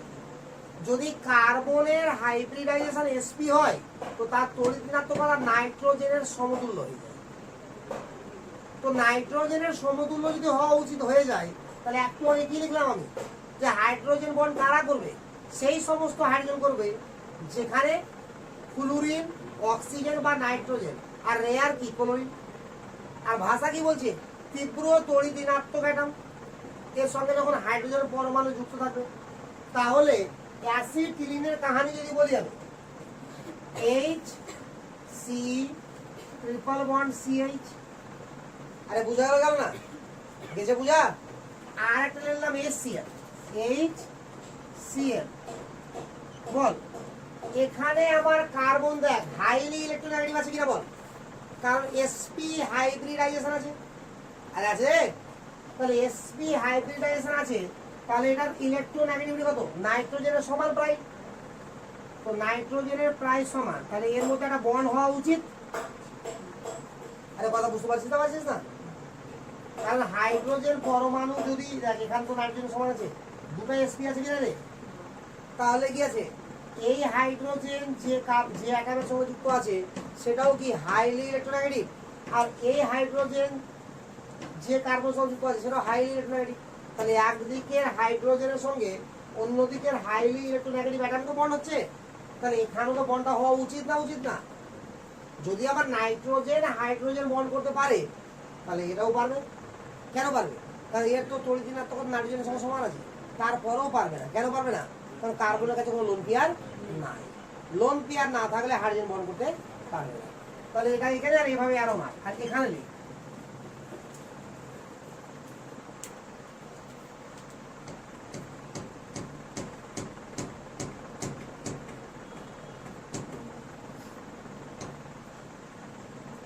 This hydrogen bond does not form. This hydrogen bond does not form, although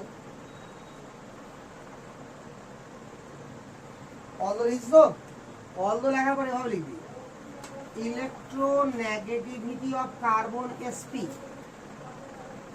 বুঝতে পারলি তো, approximately same, electronegativity of nitrogen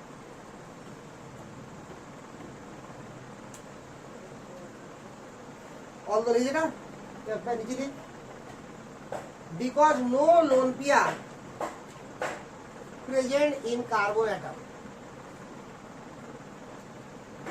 because no lone pair present in carbon atom। তাহলে এরকম হাইড্রোজেন হবে কি, দেখো ভালো করে, HC triple bond CH, HC triple bond CH, বলে হাইড্রোজেন হবে, হবে না, বুঝে গেছিস তো, কারণ কার্বনের কাছে লোন পেয়ার নাই। তাহলে হাইড্রোজেন বন্ড হওয়ার প্রথম শর্ত কি বল, হাইড্রোজেন অ্যাটমকে highly electronegative atom fluorine, oxygen অথবা নাইট্রোজেনের সঙ্গে যুক্ত থাকতে হবে, এবং সেই অ্যাটমের কাছে কমপক্ষে একটা লোন পেয়ার থাকতে হবে। তাহলে ফ্লুরিন, অক্সিজেন, নাইট্রোজেন বলে দিলে আর লোন পেয়ার বলতে হয় না, কারণ লোন পেয়ার থাকবেই থাকবে নাকি। তাহলে যদি এরকম বলি যে হাইড্রোজেন অ্যাটম কোনো তীব্র তড়িৎ-ঋণাত্মক অ্যাটমের সঙ্গে যখন যুক্ত থাকবে এবং সেই অ্যাটমের কাছে মিনিমাম যদি একটা লোন পেয়ার থাকে, তবে সেটা কি করবে, হাইড্রোজেন বন্ড করবে, বুঝা গেল।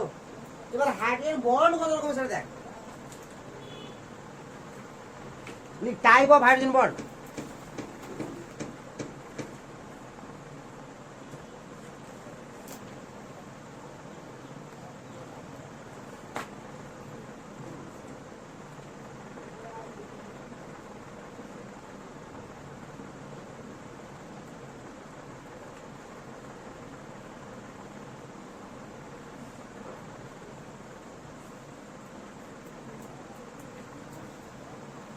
Type of hydrogen bond.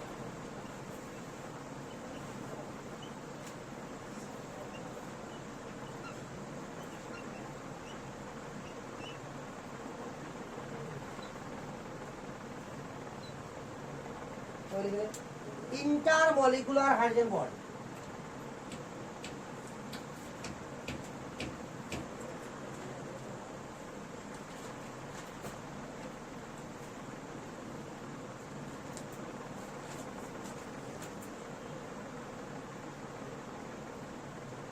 Intramolecular hydrogen bond.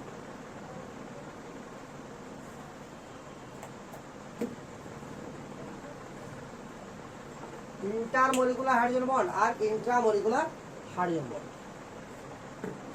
ঠিক আছে। তো তুমি জিজ্ঞাসা করে যে হাইড্রোজেন বন্ড কত রকম, কত রকম বলি বল, দুই রকমের, বাট হাইড্রোজেন বন্ড হয় তিন রকমের, ঠিক আছে। বাট বলতে পারবি না, পরে বলতে পারবি ভবিষ্যতে।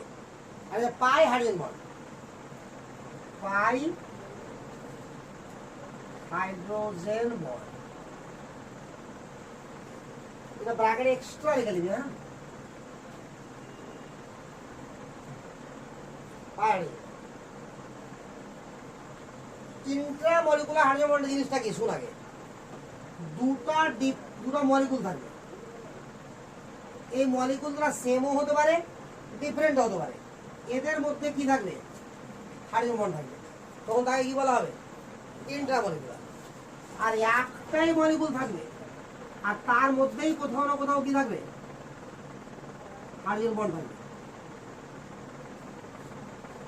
এরকম হাইড্রোজেন বন্ড মানে একটা অণুর মধ্যে হাইড্রোজেন বন্ড আছে, কি করে আছে না চিন্তা করতে হবে না, পড়া মতন বুঝে যাবে, ঠিক আছে। তো একটা অণুর মধ্যে যখন হাইড্রোজেন বন্ড আছে তখন তাকে বলা হবে কি, ইন্ট্রামলিকুলার হাইড্রোজেন বন্ড। আরে বুঝতে পেরেছিস। এবার ইন্টারমলিকুলার হাইড্রোজেন বন্ড দেখ ভালো করে কি রকম হলো বল, দুটো ডিফারেন্ট অণুর মধ্যে হলো, তো দুটা দুটা অণুর মধ্যে হলো কিনা, তাহলে এটা অণু আর এটা অণু সেমও হতে পারে আবার আলাদাও হতে পারে। তো সেম হলে কি হবে, হোমোনিউক্লিয়ার হাইড্রোজেন বন্ড, আর ডিফারেন্ট হলে কি হবে, হেটেরোনিউক্লিয়ার হাইড্রোজেন বন্ড। তো চলে এবার হোমোনিউক্লিয়ার হাইড্রোজেন বন্ড আর হেটেরোনিউক্লিয়ার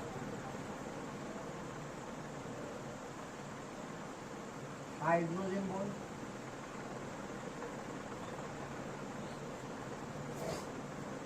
এখানে কেমন হবে দেখ, এইচ বন্ড এক্স আছে,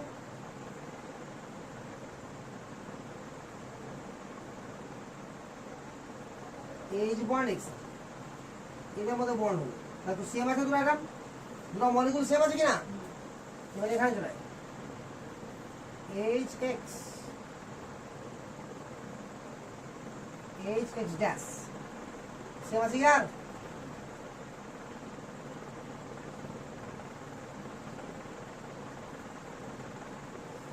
তাহলে এরকম হলে কি হবে, হেটেরোনিউক্লিয়ার হাইড্রোজেন বন্ড।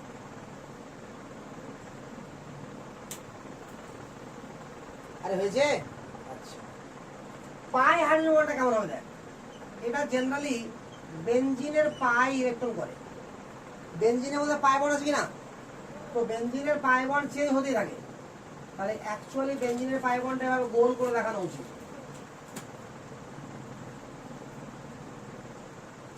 আর এখানে এইচ এক্স আছে, তাহলে এখানে এই পাই ইলেকট্রনের সঙ্গে এইচ এর যদি অ্যাট্রাকশন তৈরি হয়ে যায়, তাহলে এখানে একটা হাইড্রোজেন বন্ড তৈরি হবে কি হবে না বল, এটাকে বলা হবে পাই হাইড্রোজেন বন্ড।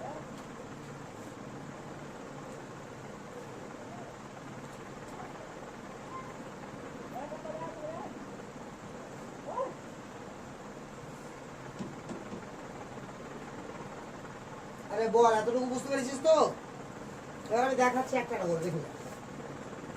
তার আগে বলি, আমি বললাম কি ক্লোরিন ও হাইড্রোজেন বন্ড করে, তবে সেটা কি রেয়ার নাকি বললাম না রে। তো ক্লোরিন কোথায় কোথায় হাইড্রোজেন বন্ড করে, আগে লিখে নে। Chlorine give hydrogen bond in only 3 molecules, দেখলে chlorine gives hydrogen bond in only 3 molecules। এখন আমি মিটাবো রে, তুলাই সবার,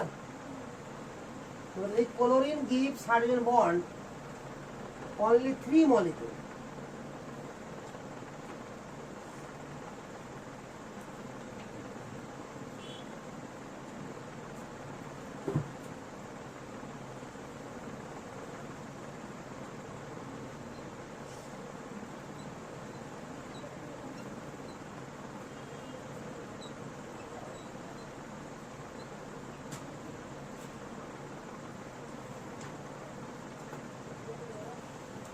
এটা একটা উদাহরণ, নাম হচ্ছে ক্লোরাল হাইড্রেট।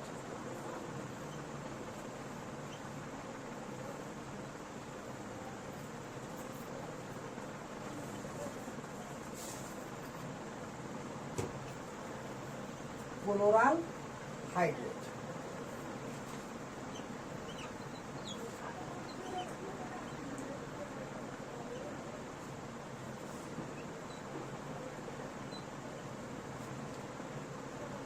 এর নাম হচ্ছে অর্থো ক্লোরোফেনল।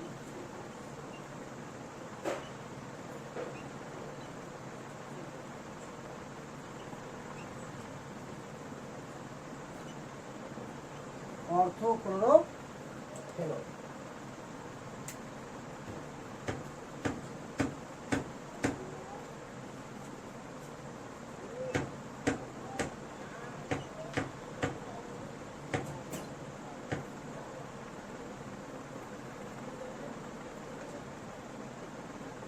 এর নাম হচ্ছে সিজিয়াম হাইড্রোজেন ডাইক্লোরাইড।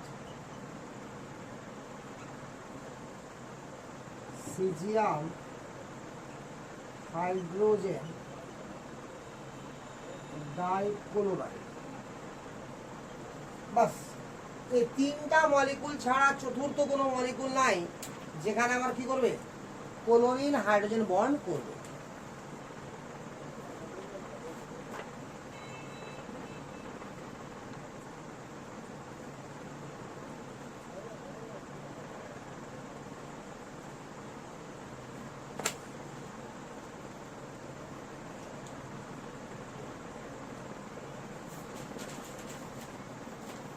হয়েছে না হয়নি? হয়নি? আর সব কি বুঝবো লিখতে হবে।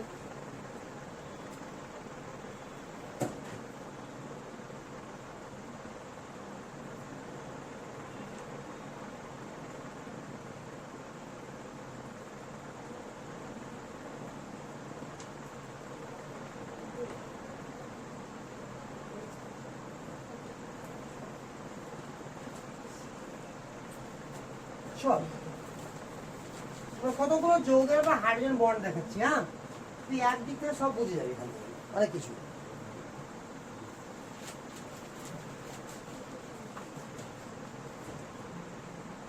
আমি দেখাচ্ছি example of hydrogen bonding. Point কর example of hydrogen bonding.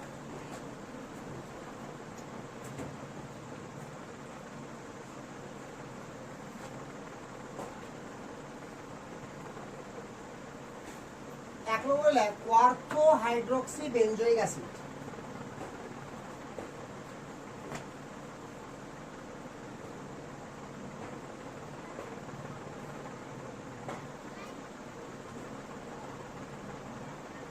অর্থো hydroxy benzoic acid, এর একটা নাম হচ্ছে স্যালিসাইলিক অ্যাসিড। এটার নামই দেখ আগে, খুব ভালো করে দেখ যৌগ গঠন।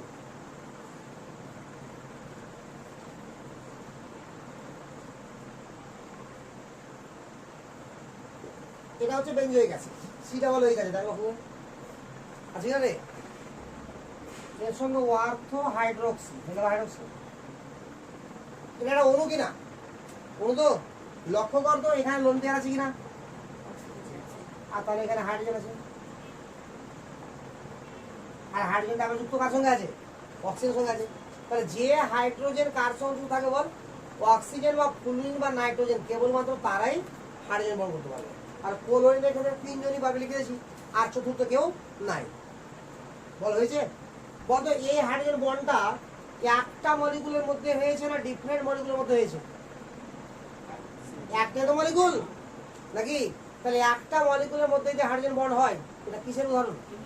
ইন্ট্রামলিকুলার হাইড্রোজেন বন্ডের উদাহরণ। বুঝে গেল? 2 নম্বর লিখছি অর্থো নাইট্রোফেনল।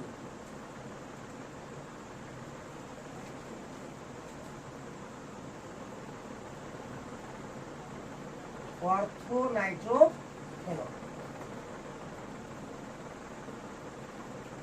ঠিক আছে? তো দেখ সংকেত দেখা,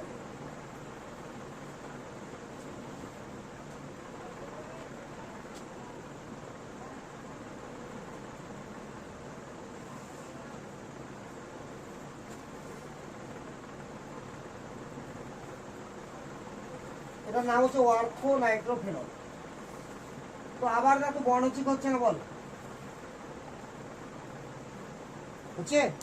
তাহলে যদি কোনো জায়গাতে ইন্ট্রামলিকুলার হাইড্রোজেন বন্ড হয়, তাহলে এখানে অনেকগুলো মলিকুল একসঙ্গে যুক্ত হতে পারছে কি না? একটা মলিকুলই থাকছে একা একা। তাহলে একটা মলিকুল যদি একা একা থাকে, তাহলে এদের সঙ্গে এদের মধ্যে অর্থাৎ অর্থোনাইট্রোফেনলের অনেকগুলো রাখলাম একটা পাত্রের মধ্যে, ঠিক আছে? তো তাহলে একটা অর্থোনাইট্রোফেনল আর একটা অর্থোনাইট্রোফেনলের সঙ্গে হাইড্রোজেন বন্ড দ্বারা যুক্ত হতে পারবে কি? পারবে না, নিজেদের মধ্যে থাকছে। তাহলে কোন বল দ্বারা যুক্ত থাকবে? দুটা মলিকিউল কোনো আকর্ষণ না থাকলে লাস্ট অব্দি কি আকর্ষণ থাকবে বল? Van der Waal force of attraction. তাহলে van der Waal force of attraction দ্বারা যুক্ত থাকছে। তাহলে van der Waal force of attraction আমার বেশি স্ট্রং নাকি হাইড্রোজেন বন্ড বেশি স্ট্রং? মারবো 100। কিছু কি জানা লাগবে? Van der Waal force of attraction মানে কি বল? 8 কিলো জুল পার মোল থেকে কম। আর হাইড্রোজেন কি 8 থেকে 42, আর 42 এর বেশি হলে কি কেমিক্যাল বন্ডিং। তো সব থেকে শক্তিশালী কি কেমিক্যাল বন্ডিং, তারপরে হাইড্রোজেন বন্ড, তারপরে ভ্যান ডার ওয়াল বন্ড। তাহলে van der Waal force of attraction এখানে কাজ করে। আর অন্য মলিকুলে যদি আমার কি কাজ করে? হাইড্রোজেন বন্ড কাজ করে। তাহলে গলনাঙ্ক স্ফুটনাঙ্ক কার বেশি হবে? যেখানে হাইড্রোজেন বন্ড কাজ করবে। আরে বোঝা গেল না? ক্লিয়ার না? ক্লিয়ার না? ওই কারণে বলা হয় কি এই অর্থোনাইট্রোফেনল হচ্ছে উদ্দায়ী। কিন্তু আমরা যখন দেখবো একটু পরে প্যারা নাইট্রোফেনলকে, তো সেখানে দেখতে পারবো কি আমরা যে ওখানে আবার ইন্টারমলিকুলার হাইড্রোজেন বন্ড হয়েছে। কথা বুঝতে পারছো তো? তাহলে ইন্টারমলিকুলার হাইড্রোজেন বন্ড হলে কি হবে, অনেকগুলো অণু একসঙ্গে যুক্ত হয়ে যাবে, সংগঠিত অবস্থায় থাকবে, বুঝলাম তো? এর ফলে কি হবে, ওখানে আমার আরে তাহলে অ্যাট্রাকশন ফোর্স বেড়ে গেল, তাহলে ওই অ্যাট্রাকশনকে ভাঙতে অনেক বেশি এনার্জির প্রয়োজন আছে, বলে তো গণনাঙ্ক স্ফুটনাঙ্ক কি হয়ে যাবে, বেশি হয়ে যাবে। বুঝা গেল? তাহলে এগুলো বুঝতে পেরেছি সেপারেসি বল। এগুলো কার এক্সাম্পল হলো, ইন্ট্রামলিকুলার হাইড্রোজেন বন্ডের। হয়েছে? 3 নাম্বার এক্সাম্পল লেখ, তাহলে বুঝবো। 3 নাম্বার এক্সাম্পল লেখ, hydrogen bond in ammonia. Hydrogen bond in ammonia.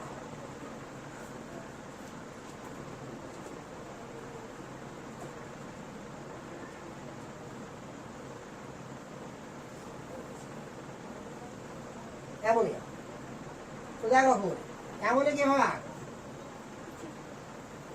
একই রকম ভাবে এগিয়ে যাবে। হ্যাঁ,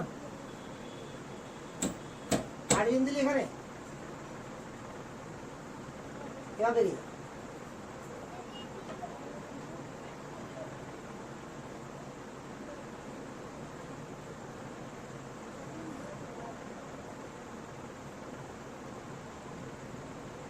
দেখো লক্ষ্য করে নাইট্রোজেনের কাছে লোন পেয়ার আছে কিনা বল, আছে। তাহলে আর এই হাইড্রোজেনটা নাইট্রোজেন সংযুক্ত আছে কিনা বল, আছে। তাহলে আমার হাইড্রোজেন বন্ড হবে।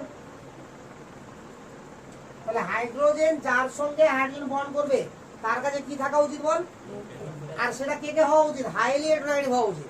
আর হাইড্রোজেন যুক্ত কার সঙ্গে হবে, অক্সিজেন বা ফ্লুরিন বা নাইট্রোজেন, মানে হাইলি ইলেকট্রোনাইটেড। বাস বল দেখতে ভালো করে চললে হবে। আরো থাকতে পারে, এদিকেও আরো থাকতে পারে, এদিকেও থাকতে পারে, না বুঝতে পারলে রে, থাকতে পারে না, এদিকেও থাকতে পারে, সব দিকে হতে পারে। তো বল এখানে এই হাইড্রোজেন বন্ডটা কোন hydrogen bond, intermolecular hydrogen bond. Clear? আবার এই ইন্টারমলিকুলারকে দুভাগে ভাগ করেছিলাম, হোমোনিউক্লিয়ার আর, তাহলে এটা মলিকুলার এটা মলিকুল সেম আছে না ডিফারেন্ট আছে, তাহলে এটা হোমোনিউক্লিয়ার ইন্টারমলিকুলার হাইড্রোজেন বন্ড। বুঝা গেল? তাহলে এখানে বল অ্যামোনিয়ার অণুকে দেখতে ভালো করে, অ্যামোনিয়ার অণুর মধ্যে এই ধরনের অ্যাট্রাকশন আছে কিনা, আর একটা অণু বলতে H2S সাপোজ ধরে। তো ভ্যান ডার ওয়ালসের নিয়ম হচ্ছে এটা, যদি আমার আণবিক গুরুত্ব বেড়ে যায়, কি বেড়ে যায়, আণবিক গুরুত্ব, ঠিক আছে, যেমন H2S, তাহলে 34 আণবিক গুরুত্ব, আর অ্যামোনিয়া কত বল, 17। তাহলে আণবিক গুরুত্ব যার বেশি হবে normally van der Waal force of attraction কি হয়, বেশি হয়। তারপরেও বলছে যে সাধারণ উষ্ণতাতে সামান্য চাপ প্রয়োগ করলেই অ্যামোনিয়া তরল অবস্থায় থাকে, আর H2S কখনোই তরল অবস্থায় থাকে না। কারণ কি, হাইড্রোজেন বন্ড। কারণ কি, ইন্টারমলিকুলার হাইড্রোজেন বন্ড। এখানে অ্যাট্রাকশন অনেক বেশি আছে, তো যার মধ্যে অ্যাট্রাকশন বেশি থাকবে, আর অ্যাট্রাকশন থাকবে তবেই তো আস্তে আস্তে লিকুইড হবে, আরো বেশি অ্যাট্রাকশন হলে কি হয়ে যাবে, সলিড হয়ে যাবে। তাহলে এখানে অ্যাট্রাকশন বেশি আছে বলে কি হচ্ছে, সামান্য প্রেসারাইজ করছি, এটা কি হয়ে যাচ্ছে, লিকুইড হয়ে যাচ্ছে। কিন্তু H2S এর মধ্যে কি, ওখানে হাইড্রোজেন কার সঙ্গে যুক্ত আছে বল, সালফারের সঙ্গে। তো সালফারের সঙ্গে যুক্ত হাইড্রোজেন কি হাইড্রোজেন বন্ড করতে পারবে, পারবে না। ক্লিয়ার? এবার লিখ hydrogen bond in water. Hydrogen bond in water 4 number example.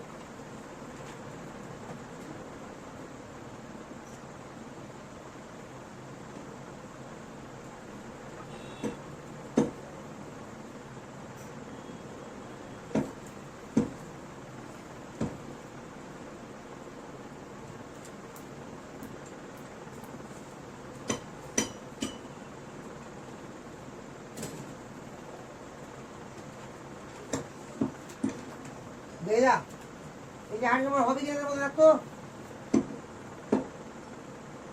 আরে হবে রে, এদিকে আরো হবে, এদিকে আরো হবে।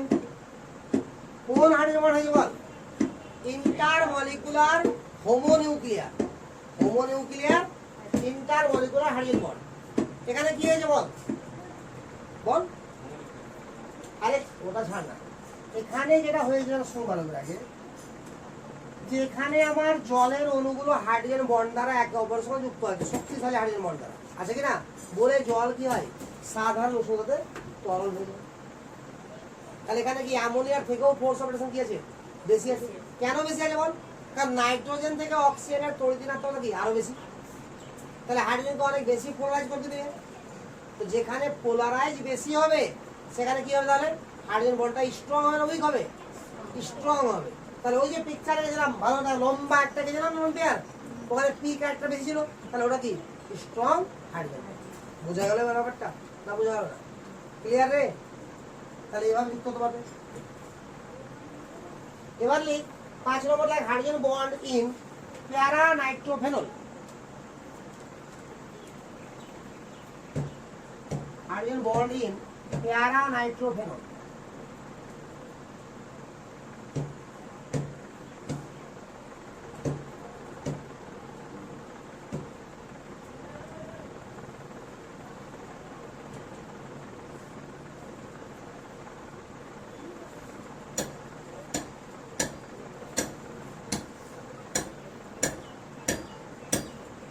এটাকে বলা হয় প্যারা নাইট্রোফেনল। ভালো করে দেখ, একটু আগে লিখেছিলাম অর্থ নাইট্রোফেনল, এই ওয়েস্ট তো এখানে ছিল, দেখ পাশাপাশি ছিল, অর্থ নাইট্রোফেনল ছিল পাশাপাশি, আর এখন কি আছে অপোজিট সাইডে আছে।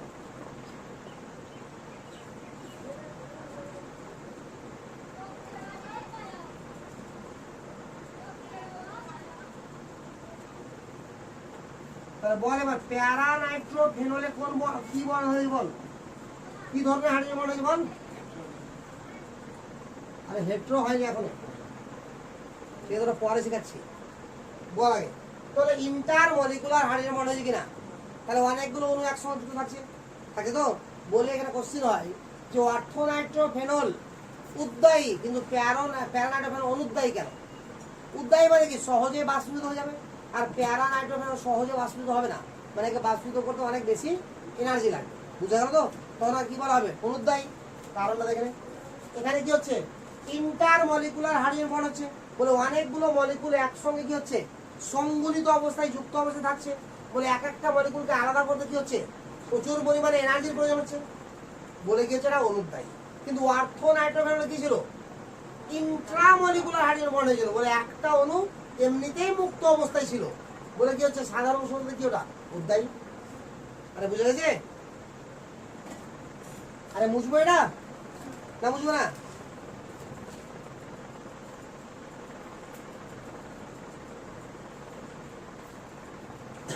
বুঝতে পারছি কিছু কিছু কিছু মনে হবে যে পারবি, কিছু মনে হবে পারবি না, এরকম মনে হবে।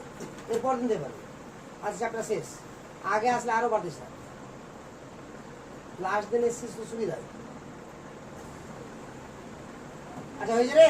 এবার লিখ হাইড্রোজেন বন্ডিং, হাইড্রোজেন বন্ডিং বা হাইড্রোজেন বন্ড ডান করিস। হাইড্রোজেন বন্ড বিটুইন এভাবে লেখ, hydrogen bond between water and alcohol. Hydrogen bond between water and alcohol. কত নম্বর এক্সাম্পল হয় বন্ধ করে? 6 নাকি? Hydrogen bond between water and alcohol.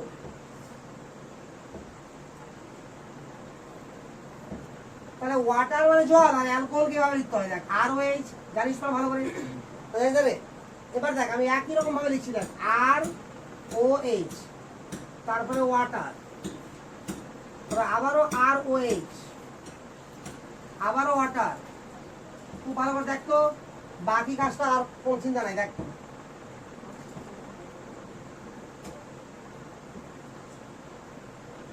তাহলে ক্লিয়ার না? ক্লিয়ার না বল?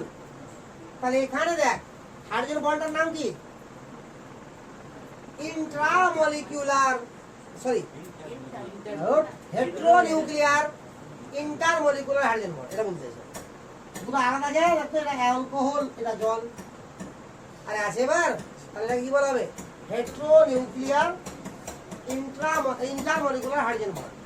তাহলে লক্ষ্য কর, এর দ্বারা কি ব্যাখ্যা করবো আমরা, যে অ্যালকোহল জলে দ্রবীভূত হবে কি হবে না? তাহলে অ্যালকোহল আর জলের মধ্যে হাইড্রোজেন বন্ড হচ্ছে, মানে দ্রবীভূত হয়ে গেছে। হাইড্রোজেন বন্ড হয়েছে মানে মিশে গেছে না, অ্যাট্রাকশন তৈরি হয়ে গেছে মানে মিশে গেছে।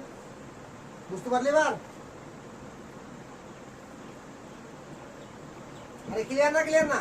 ক্লিয়ার তো? তাহলে এই ধরনের হাইড্রোজেন বন্ড করতে পারবি। শিওর তো?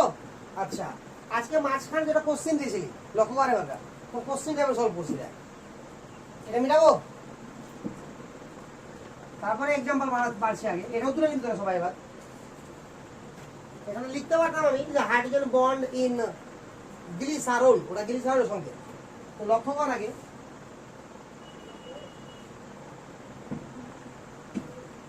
গ্লিসারল এটা ছিল, দেখ খুব ভালো করে দেখবি আগে, পরে ভাববি কিছু, আগে চুপচাপ লিখে যা।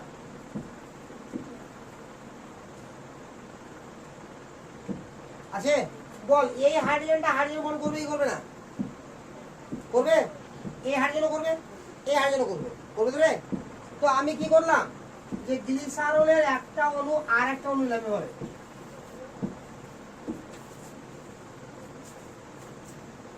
বল নিতে পারি কি পারি না?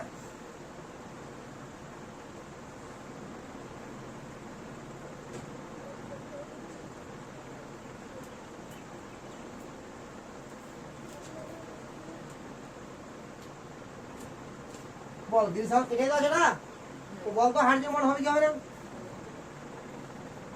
মানে এক একটা অণুর মধ্যে কটা করে হাইড্রোজেন বন্ড হচ্ছে? 3টা করে। এবার বল আর একটা উদাহরণ ছিল, মানে দুটো ওয়েজ ছিল, তো দুটো হাইড্রোজেন বন্ড হবে, আরটা ছিল একটা ওয়েজ, সেটা করা হবে। তাহলে এটা এটা একটা উপর থেকে পিছিয়ে রাখা যাবে না, ওটা যাবে না, ওটা যাবে। যেটা একটা বন্ড থাকবে সেটাকে এখান থেকে একটা থেকে, মানে তরলে তরলে ঘর্ষণ, বুঝতে পারলি কি না? তাহলে একটা তরলের উপর দিয়ে একটা তরলে নিয়ে যাবো আমরা, তো যত বেশি এখানে অ্যাট্রাকশন থাকবে নিয়ে যেতে কি হবে, তত বেশি শক্তি লাগবে। তাহলে সব থেকে বেশি শক্তি কোথায় লাগবে? এখানে। তাহলে সাধারণত কি কোশ্চেনটা হলো ক্লিয়ার এবার, না হলো না ক্লিয়ার?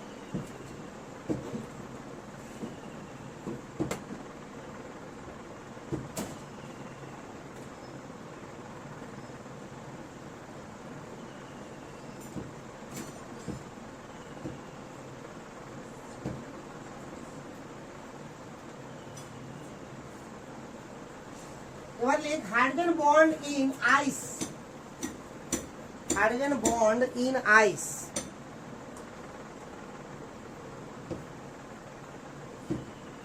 বুঝলি রে? এবার এটাকে মজা করে দেখ, এখান থেকে অনেক কিছু শিখবি। আইস মানে কি বল? বরফ, মানে জলই তো। আরে ক্লিয়ারটা ক্লিয়ার না, বল জলে দুটো হাইড্রোজেন আছে, দুটো লোন পেয়ার আছে কি নাই? তাহলে লোন পেয়ার গুলো কি করবে? হাইড্রোজেন বন্ড করবে কার সঙ্গে? হাইড্রোজেনের সঙ্গে। তো চল এভাবে যেতে হবে।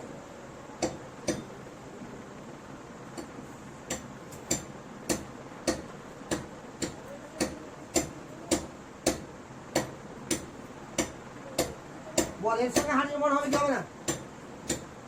এর সঙ্গে হাইড্রোজেন বন্ড হবে কি হবে না? বল হবে রে, চুপচাপ দেখে আসবো। এখানে হাইড্রোজেন বন্ড হবে কি হবে না? বুঝতে পারছি না, পারছিস না? বল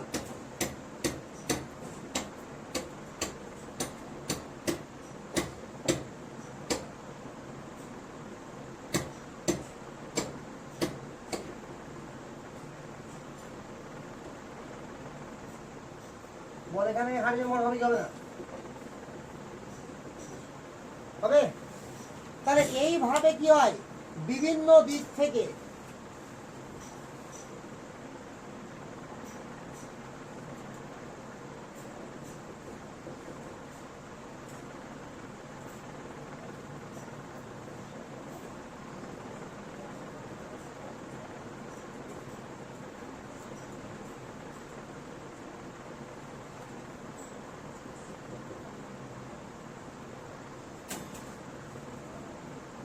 কি বুঝতে পারছিস সিস্টেমটা?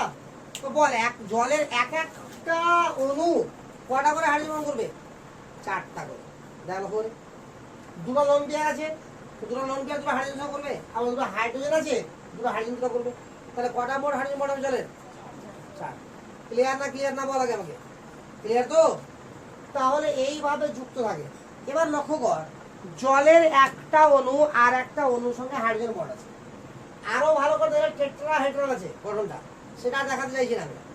এই গঠনটা কেমন আছে বল? টেট্রাহেড্রাল আছে। তাহলে এখানে একটা তোকে জলে অণু আমাকে, তাহলে হতো এখানে একটা। আচ্ছা আছে টেট্রাহেড্রাল, মানে টেট্রাহেড্রাল থাকবে এক কথায়।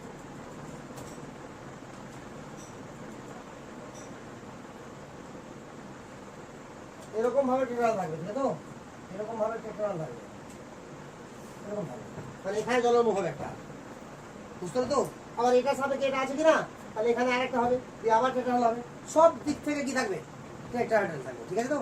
তো যাই হোক, জলের অণুতে এবার দেখ যে এই যে বন্ডগুলো আছে এগুলো এক ধরনের কি হচ্ছে, ঘরের পিলারের মতো কাজ করছে না? তো লক্ষ্য কর, এখন যদি এটা একটা অণু, জল এভাবে আছে সরল রেখাতে আছে, ধরে নে, ঠিক আছে? এটা আর একটা অণু, এটা আর একটা অণু, এভাবে আছে বন্ড, এটা হাইড্রোজেন বন্ড। তাহলে জলের আয়তন, এটা দুটো অণুর আয়তন কত হলো? এখান থেকে শুরু করে সবটা হয়ে গেল। কিন্তু হাইড্রোজেন বন্ডে ভেঙে যায়, তাহলে এটার উপরে এটা এসে পড়বে কি পড়বে না? বুঝতে পারলি তো? তো দেখ, জলের অণুগুলো হাইড্রোজেন বন্ড তৈরি করার জন্য কি হচ্ছে, ভিতরে ভিতরে গ্যাপ হচ্ছে। তাহলে হাইড্রোজেন বন্ডটা ব্রেক করে গেলে কি হবে? এটা একসঙ্গে চুপসে যাবে এসে, তাহলে আয়তন কমবে না বাড়বে? এই কারণে বরফ গলে জলে পরিণত হলে আয়তন কমে যায়। আরে বোঝা গেল না?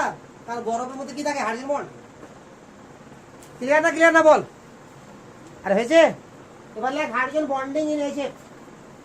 Hydrogen bonding in HF.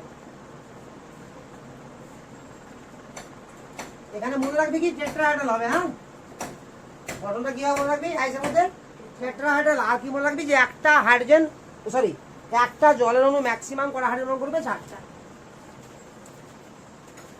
এই যে এবার স্পেশালি মনে রাখতে হবে। হ্যাঁ,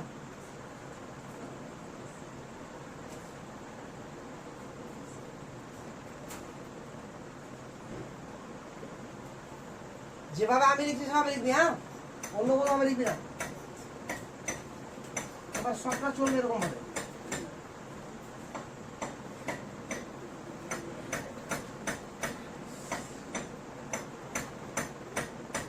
দেখ ভালো করে হয়েছে রে।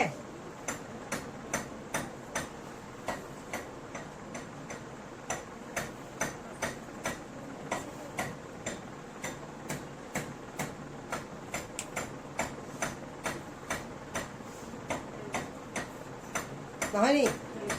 এবার দেখ, এখানে হাইড্রোজেন বন্ড হবে, এখানে হাইড্রোজেন বন্ড হবে, এখানে হাইড্রোজেন বন্ড হবে, এখানে হাইড্রোজেন বন্ড হবে। লাগা? আর এই বন্ড অ্যাঙ্গেল সবসময় হবে 120। আর পরপর 3টা ফ্লুরিন দেখ, যে কোন জায়গাতে দেখ পরপর 3টা ফ্লুরিন, এটা এটা এটা আছে ভি এর মতো হয়ে যাচ্ছে, ভি শেপ। যে কোনো 3টা ফ্লুরিন দেখ ভি শেপ হবে। বুঝলি? 3 conjugated fluorine, 3 conjugated fluorine should be V shape. 3 conjugated fluorine should be V shape.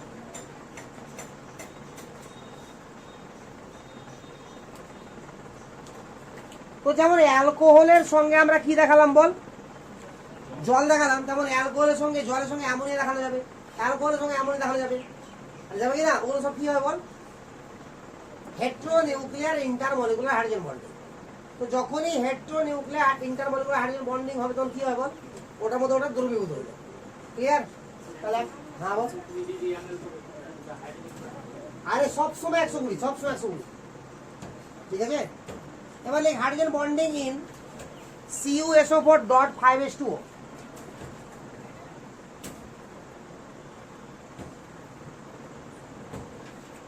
Hydrogen bonding in কতটা উদাহরণ হচ্ছে বল?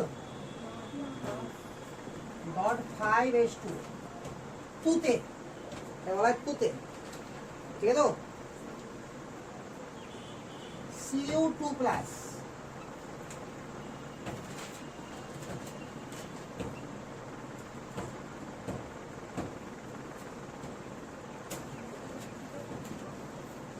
চুপচাপ এগিয়ে গেছে, দেখে মনে রাখতে হবে, কিচ্ছু করার নাই। হাইড্রোজেন বন্ডটা তুই বলতে পারবি যে কার সঙ্গে হবে, কিন্তু কেমন অ্যাঙ্গেল হবে, কেমন কি হবে বলতে পারবি না, ওটা মুখস্থ রাখতে হবে, ঠিক আছে?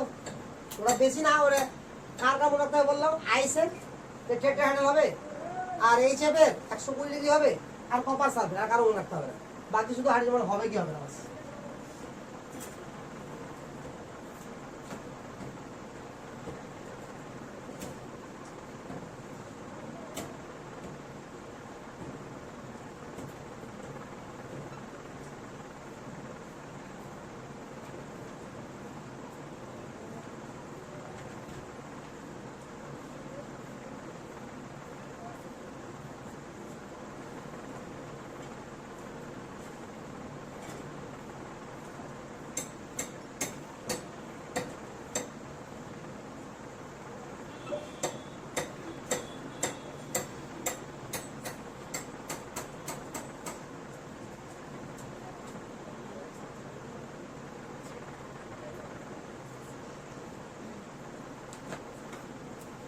+2 আছে তো গোড়ার মাথার উপরে +2, গোড়ার মাথার উপরে।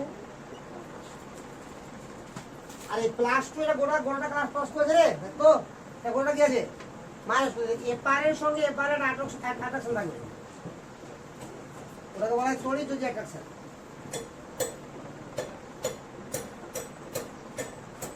তাহলে এই হলো কপার সালফেটের গঠন, দুধের গঠন। বল এতটুকু ক্লিয়ার না?